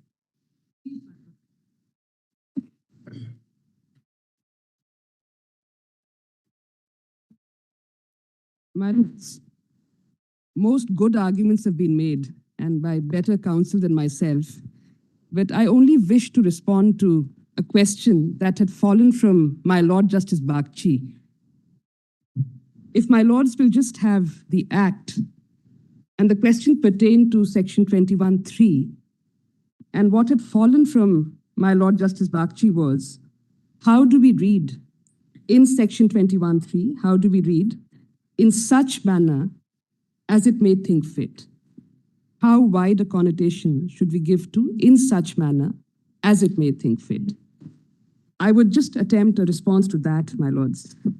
My lords, in section 21, both 21(1) and 21(2), the term prescribed manner appears repeatedly. Section 21 says electoral roll for each constituency shall be prepared in the prescribed manner. Similarly, section 21(2), prescribed manner appears frequently. Prescribed manner itself is in the rules in RER at 25(2). It is relevant to the extent, my lords, that 25(2) do not give one prescribed manner. They say that the roll for every constituency shall be revised under subsection 2 of section 21, either intensively or summarily, or partly intensively and partly summarily. So prescribed manner is not one prescribed manner. There are 4 options. And the Election Commission is free to choose one of those options. So my submission, Lordship, is that in section 21(3), such manner refers to one of those options in 25(2), because there's not one prescribed manner. It's one of 4. You choose such manner out of those 4 as you deem fit. But arguendo, as we were taught to say in law school, assuming but not conceding, if we go even with the widest meaning of such manner as they may think fit, which is not one of these 4 options, they can choose a special revision of any manner. And they have done that in the past. They have chosen a special revision in the nature of an intensive revision. They can do that. But in this case, they have chosen intensive revision. It's not in the nature of intensive revision. They have selected intensive revision. But once having done that, once they deliberately, out of the many options available to them, within 25(2) or even outside of it, arguendo, once they choose intensive manner, then my submission is that they brought under Rule 25(2). Then they have to submit to the rigors of 25(2), because that is the selection that they have made. This was my Lord Justice Bagchi's question on the other day, and one other submission, Lordships. It is also my humble submission that illegal immigrant is not a filiative identity. It's not even an affiliative identity. It's a status that has to be considered, adjudicated, a finding has to come. Lordships were earlier framing the question about illegal immigrants and whether they deserve the presumption of citizenship pending inquiry. My only humble submission is that that status can only be accrued to them after the inquiry, whether inquisitorial or adversarial. There has to be a process of adjudication. Until then, the presumption must remain. Lordship, whether the ECI has the power to conduct an inquisitorial inquiry has been addressed. I will not go into that. But if Lordships once again take the notification of 24th June, my argument, my submission is that the ECI has not even claimed explicitly or implicitly that they are conducting that inquiry in order to arrive at the status of individuals. That claim has not been made. For my satisfaction, if Lordships will just take that order at 24th June 2025, page 357, Lordships were just reading that. Page 357 is the order. And if I may just read para 7, volume 4A, part 1, page 357. 354 is the notification. 357 is the actual order, annexure A. Oh, I'm so sorry, I stand corrected. 354. And para 7, Lordships. Lordships have that. If I may just very quickly read para 7, which are the reasons, broad as they are, very, very broad as they are. 355. 354 at... Which para you want to read? Para 7. Para 7 is... Para 10 is 355, 354 age election start. Para 7, Lordship. Para 7. Para 7 is on 350. Yes, whereas the Commission has noted. The Commission has noted that during the last 20 years, significant change in electoral roll has taken place due to additions and deletions on a large scale over this long period, rapid urbanization and frequent migration of population from one place to another on account of education, livelihood, and other reasons have become a regular trend. Some electors obtain registration in one place and then shift their residence and register themselves at another place without getting their names deleted from the electoral roll of the initial place of residence. This has just led to increased possibility of repeated entries in the electoral rolls. The situation warrants an intensive verification drive to verify each person before enrollment as an elector. So, Lordships, my submission is that they haven't even presumed that power to conduct en masse inquisitorial inquiries to determine citizenship. That is not the reason for the SIR. If that is not the reason, then perhaps that question itself becomes irrelevant. And the last point, and again in humble submission, there are several petitions asking for the application of the SIR to the whole country. The locus is in question, Lordship. I mean, they have efficacious remedies. They can file claims and objections in an individualized manner. If they actually suspect the citizenship of any person. But to ask for conducting a countrywide SIR on that basis, which is not the stated objective of the ECI itself, may be a stretch. So locus may also be considered with regard to those petitions. I'm obliged. Thank you. Yes, Madam. Thank you.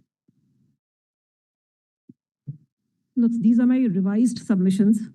Look, power has been argued by my learned colleagues. I'm on the process and the manner of conducting this SIR exercise. May kindly have page 2.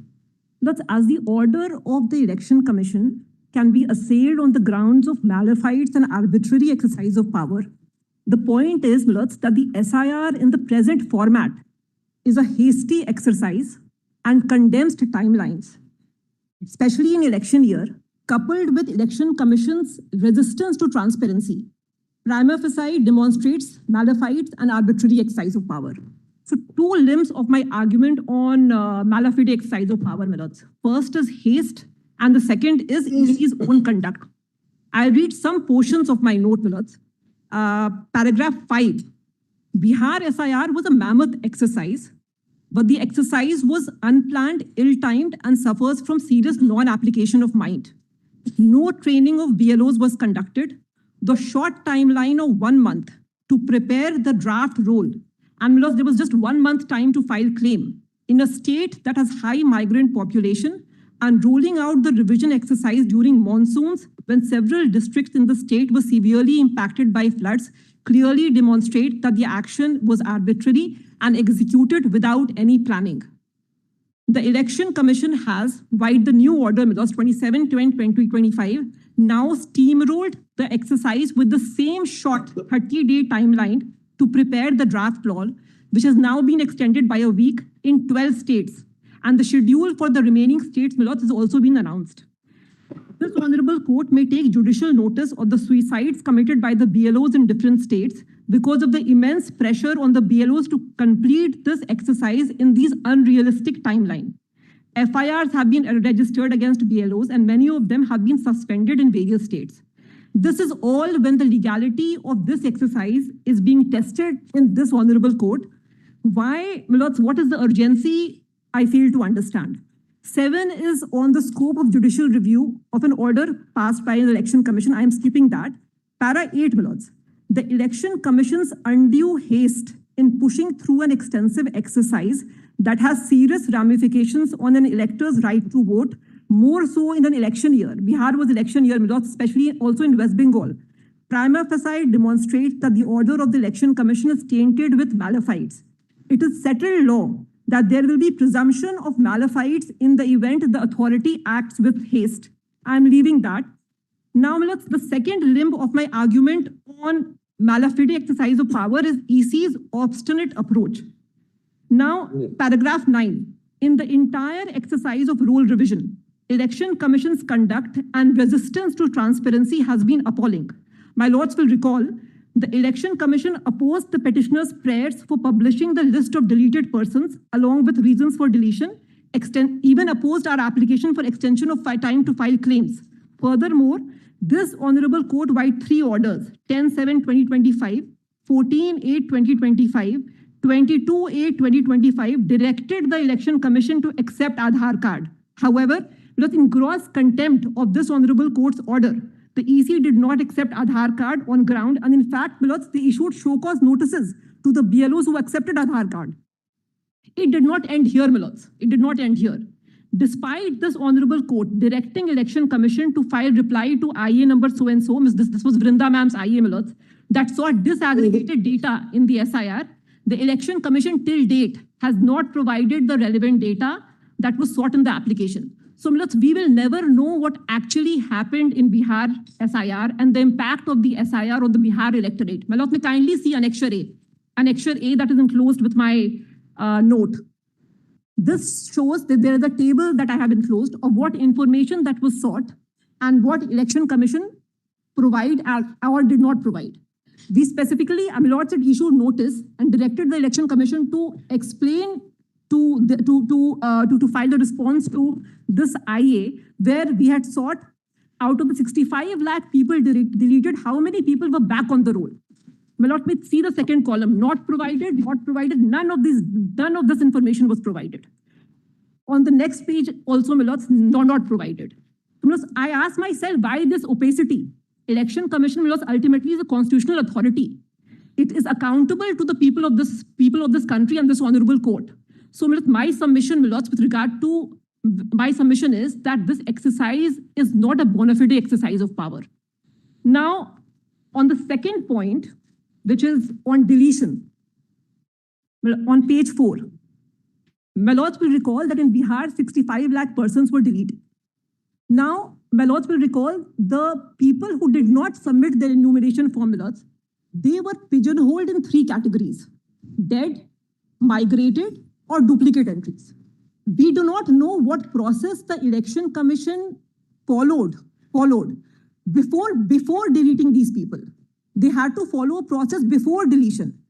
Permitting a wrongly deleted person to file claim can never be the remedy. Now, Milords, the same process is on in 12 states, and the new guideline says that Election Commission, the BLOs will conduct an inquiry to ascertain reasonable cause for not submitting the enumeration form. The mode or process of conducting this inquiry is not known.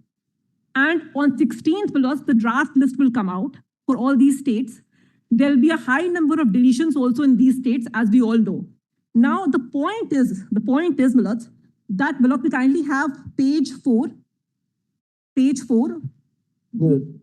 Non-inclusion of a registered voter in draft roll. 11.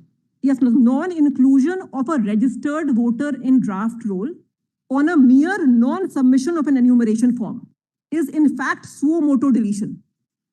Procedure before deletion prescribed under the manual was not followed. Now, Milords, may kindly see paragraph 14. To give just one example, Milords. In Bihar, 22 lakh persons were deleted on ground that they were dead. Now, the SOP, which is a part of their own manual, says that the suo motu deletion on the ground of death can only be on the basis of death certificate. Milords, may kindly see paragraph 14A, I have quoted. In case of a suo motu deletion, if the identity is established with reference to death certificate or after field verification on the basis of death certificate from competent authority. So there is no other way. It is clear in Bihar that they bypassed their own SOP. They did not follow this procedure for suo motu deletion. Because if they would have followed, many of the persons who were genuinely alive, they would not have been shown to be dead. So they definitely did not follow this process in Bihar. Now, Milords, may see 14B2. Their own SOP says, no suo motu deletion shall be done in election year. When a general election to state assembly or house of people is due in the state concerned, during the 6 months period ending on the date of expiry of the term of the said house, suo motu deletion can be done in special circumstances after obtaining commission's approval. That is, there is a window there, but what is the special circumstance? We don't know, Milords. We don't know. So, Milords, the EC saying that they permitted people, wrongly deleted people, to file claim, that cannot be a remedy for EC not following their own process before deleting these people. They had to follow a process, which they did not.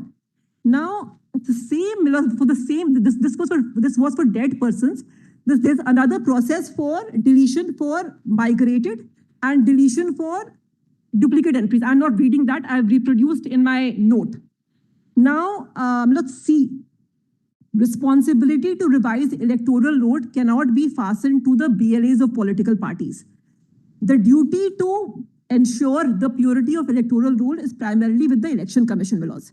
The role of the BLAs, because Milords had issued notice to the political parties and the BLAs of political parties had also worked on the ground.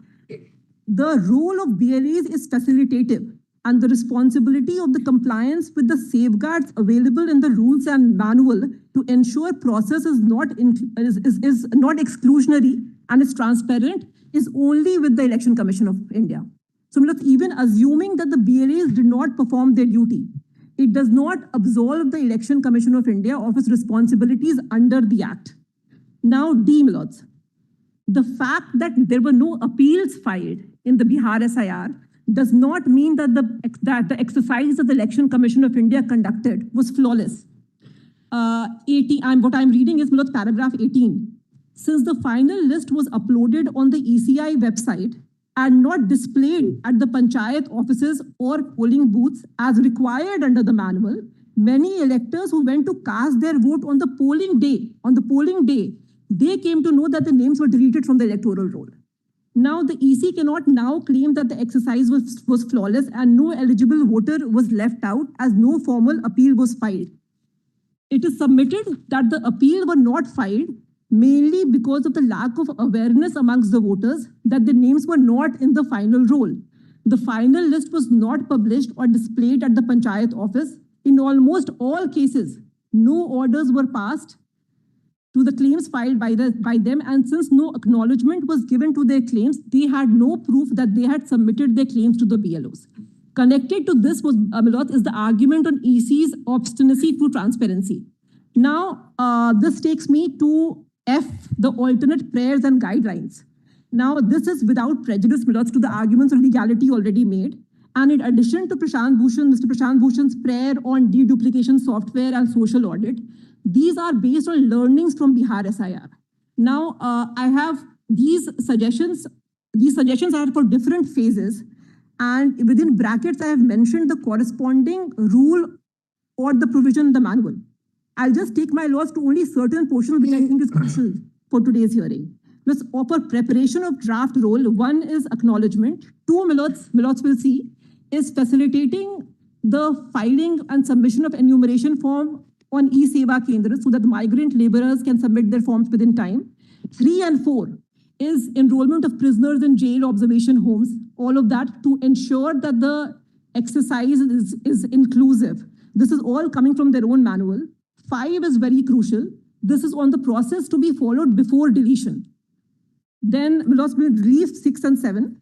B is publication and publicity of draft roll and deleted personal list along with reasons for deletion. This honorable court had permitted the publicity of only the deleted personal list and not of the draft roll. So these guidelines say that the draft roll also have to be published. 8 is the point on social audit. I'm not reading that. C, Milots, is crucial.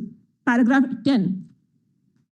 EC should prescribe a new form for filing claims by deleted voters. Because in Bihar, Milots, what had happened was both the wrongly deleted persons and new voters, they were both filing the same form. So that was the problem in Bihar. Now 12, claims submitted by the BLAs to BLOs acknowledged by the BLO should be reflected on the EC website on real-time basis. My lords will recall that we had filed status report on behalf of political parties where different claims were filed, which were acknowledged by their own BLOs. But still, when the daily SIR report would come, it would only reflect 10 against RJD, but in fact, RJD had filed very more claims. So what I'm saying is claims submitted by the BLOs, acknowledged by the BLOs, should be reflected on the EC website on real-time basis. Then 14 laws, 14 is also crucial. Application for claim should be accepted till the publication of the final list. My lords had permitted that in Bihar. And also orally directed the Election Commission to keep publishing the daily SIR report. However, they did not publish that. So I'm requesting the daily SIR report should be published till the date on which the publication of final list is made. Now, this takes me to new voter registration, very crucial, because in Bihar, there were 21 lakh voters who were included via Form 6. So in 19, all applications for inclusion should be displayed outside the offices of DEO. The list of inclusion should be handed over to the BLAs of the political parties on weekly basis. Now 10, this is crucial again because 3 lakh new voters were added between the final roll and the roll on which the polling was done. So any inclusion of the names of electors in the electoral roll between the publication of final roll and the roll on which the polling is done should be on the website of the CEO and updated on real-time basis and displayed at a conspicuous place of the office of the ERO. The list of inclusions should be handed over to the BLAs of political parties on a weekly basis. Now, E is the publication of final list. So what I am seeking is, with respect the publication of all 3 lists, the deleted person list, the draft list, and the final list, all of them have to be displayed at the panchayat offices. F is the point on appeal. There is the statute, the statute and the rules, they do not prescribe the time period within which the appeals have to be disposed of. So no time period is prescribed for the DM and the CEO to dispose of the appeal. So there is a legislative vacuum there. So my idea how many appeals are actually pending? In Bihar, as the Election Commission has said that there were no appeals filed. But these are general guidelines which say that since no time period is prescribed in the statutes, it becomes crucial in an election year. So these appeals have to be expedited so that their names are added in the electoral roll and they can cast their vote. Very grateful, Milots. Thank you. Thank you. Grateful for the opportunity, Your Lordship. I have a brief submission. The nodal counsel, everybody has spoken your voice only. A very short submission, Your Lordship, just 4 points.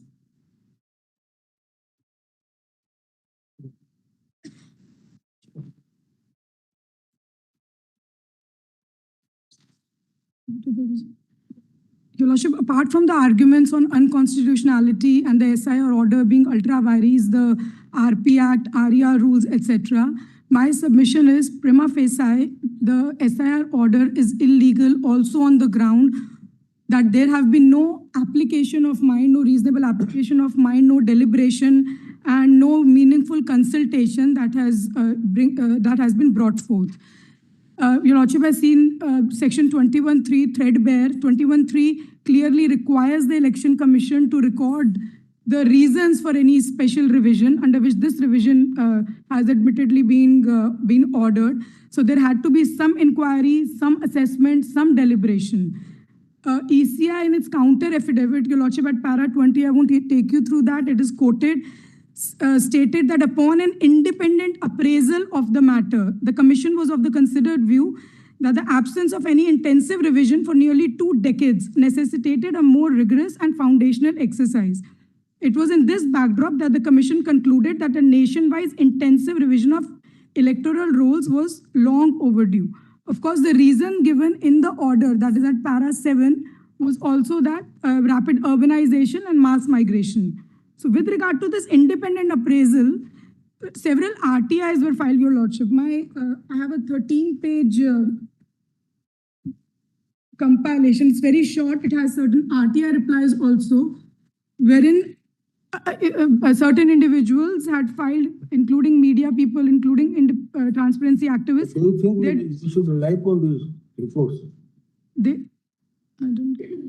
filed RTI applications seeking specifically what independent appraisal had been conducted or taken place by ECI. In the RTI reply, I've quoted the relevant part. It's also at page 2 of the compilation. The FAA, which is the first appellate authority, states, I have examined the original application and reply of the CPIO. This is FAA, ECI, and CPIO, ECI. As the reply is quite inadequate, CPIO was asked to provide comments regarding availability of reference number of all files in which the decision to initiate an SIR across the country in 2025, etc. was taken. But CPIO has not provided, as the requisite information is not available with him in any material form. The appellant is further informed that RTI Act mandated disclosure of information which is available with public authority in material form only. Hence, the appeal is disposed of accordingly. Multiple other RTI replies also, where it was specifically asked whether the Ministry of Law and Justice was consulted. No reply, no such information exists with the Commission, or certain link was given, which was again referring back to the 24 June order. So no information clearly was forthcoming. Your Lordship, Indian Express also in its front page on 2nd December noted, that article is also there at page 5, that the decision to conduct the special intensive revision was taken within a day over WhatsApp message. So the story also notes that Election Commission's opinion was sought, but it was not given to the said reporter. So another interesting thing is that ECI conducted a press conference apparently on 29th or 30th May. SIR order was issued on 24th June. Till 30th May, on 30th May, they issued, they told the entire media that we have, come up with 21 new initiatives. Not a word about the SIR. SIR is not a secret exercise, unlike demonetization, which was, immediately the order was passed and action was taken.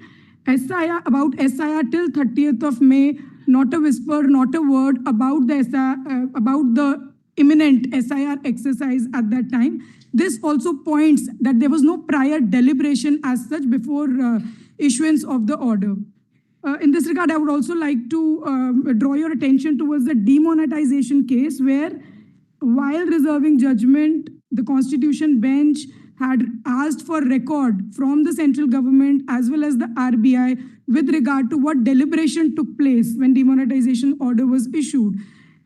Interestingly, while the majority held that deliberation was adequate and there was an application of mind, there was a dissenting opinion on the factual aspect as well, whether or not RBI had enough time, whether or not meaningful deliberation had taken place. So in this regard, my submission is, Your Lordship may call for the entire file. I don't think ECI would have any objection. The entire file, deliberation, what independent appraisal took place. One more interesting aspect is that in their counter at R10, ECI mentioned multiple responses from various government departments. so as to drive home the point that there is enough coverage of those 11 documents. Now, the requisition for all those documents, as per those very annexures, clearly shows that the requisition was made much subsequent to the SIR order. Order was of 24 June. Requisition to various government departments in Bihar was made near about 15 July. So this also seems sort of ex post facto trying to find whether or not there was coverage. This exercise should have definitely been conducted by ECI much before that. Your Lordship, my second argument is with regard to the argument already advanced with regard to that Article 324 is circumscribed by Article 327. My only one submission that in the past, whether there has been any technological or procedural shift, whether it's for the introduction of EVMs, whether there was introduction of EPIC, whether there was introduction of VVPAT, or even for something as innocuous or important as Aadhaar, EPIC, authentication of EPIC through Aadhaar, amendment was brought about in the Act or through a delegated legislation, amendment was brought in the rules, and only then, and there was no risk of any disenfranchisement in these kind of cases. Even then, ECI was mindful of going through the route of statutory amendment instead of an order like an SIR. My third point, there are three judgments I would like to draw your attention to, Your Lordship. SIR order violates a person's right to be on the voters list. The PUCL judgment of 2003 notes the directions, the ratio that this on... All the judgments have been cited at length. It wasn't decided, but I just want to draw your attention to the part in bold.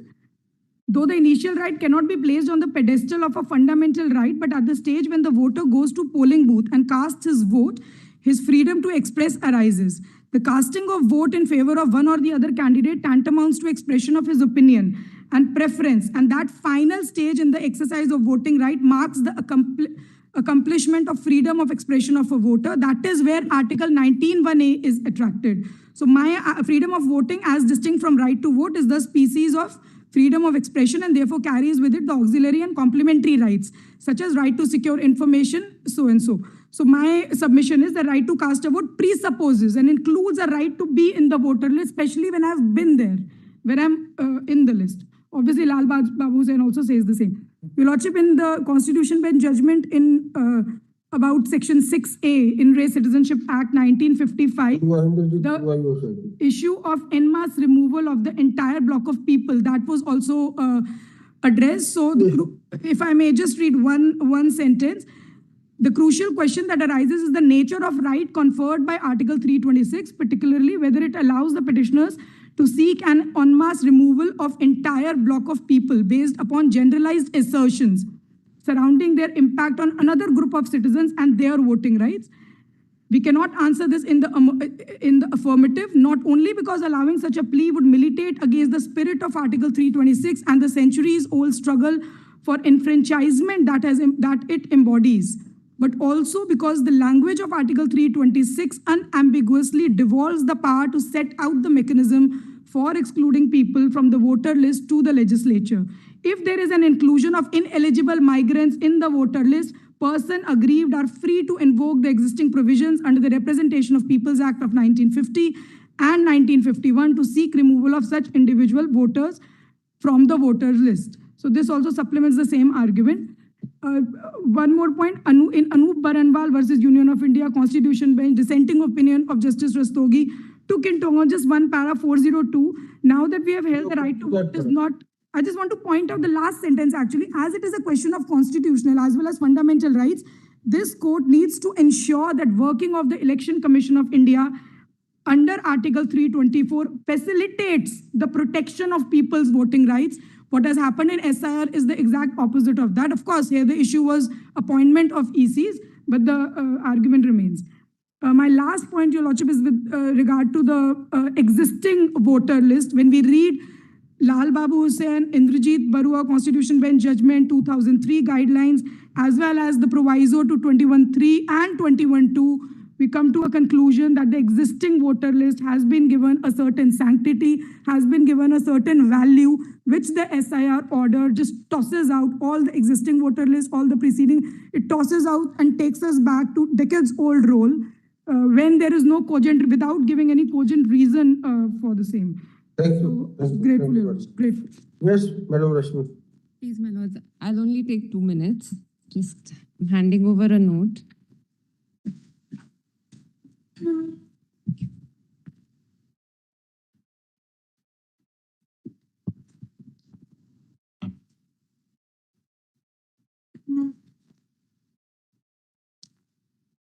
My lords, I'm only trying to bring to your attention that the RP Act contemplated a personnel structure in itself.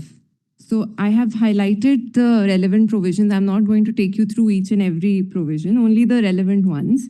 So 13A provided for the chief electoral officers to be appointed by the commission in consultation with the government. Similarly, district election officers, electoral registration officers, and finally, assistant electoral registration officers. Something to note over here, my lords, is 13B2. That is the section under which BLOs were appointed for the first time. My lords, if my lords would kindly come to page 3 of this note, in the middle, the para that starts with before 2006. Yes. My lords has it? For revision correction of electoral, generally election Correct. education of. So this is from the training module. I've annexed it with the note. When the BLOs were first introduced, so it says that before 2006, there was no earmarked official responsible for revision, correction of electoral roll at polling station level. Generally, electoral registration officer used to appoint temporarily an enumerator during intensive revision for house-to-house survey and a designated officer at PS level after draft publication of roll during revision to assist him in the work of revision. So there were two limbs to it. One was the enumerator and one was a designated officer. Later, the BLOs were introduced and their primary role was that of a collector and an enumerator. Because at this point of time, in fact, till this impugned order was passed, collection of documents was not contemplated within the scheme of this act, within the scheme of any manual. So this is a new, it's a new verification exercise without prejudice to our arguments, otherwise that the ECI has no power to do that. Even if they wanted to do something like that, an amendment had to be made to the personnel structure scheme contemplated under the Act. Just one last thing, my lords. So under 13B2, as I pointed out, that is the section under which BLOs are appointed. If I could just take my lords to 13 capital C at page 2, subsection 2, which at page 2. My lords has it? My lords has it. Every assistant electoral registration officer shall, subject to the control of the electoral registration officer, be competent to perform all or any of the functions of the electoral registration officer. So the assistant electoral registration officer is the only person explicitly authorized to exercise the powers of the ERO. What I'm trying to build this up towards is that ultimately any adjudicatory function, which is the function of verifying documents, which under the impugned notification they are authorized to do insofar as they're recommending and not recommending people, that was not a function that a BLO could in any manner perform. That adjudication, the minute it comes in, even if it's a prima facie adjudication, it's not contemplated within the scheme of the Act, my lords. So these changes had to be made at an amendment level to the legislation first, before you went ahead through an administrative order. Rest of it is here, my lords, may kindly. Thank you. Thank you very much. Obliged.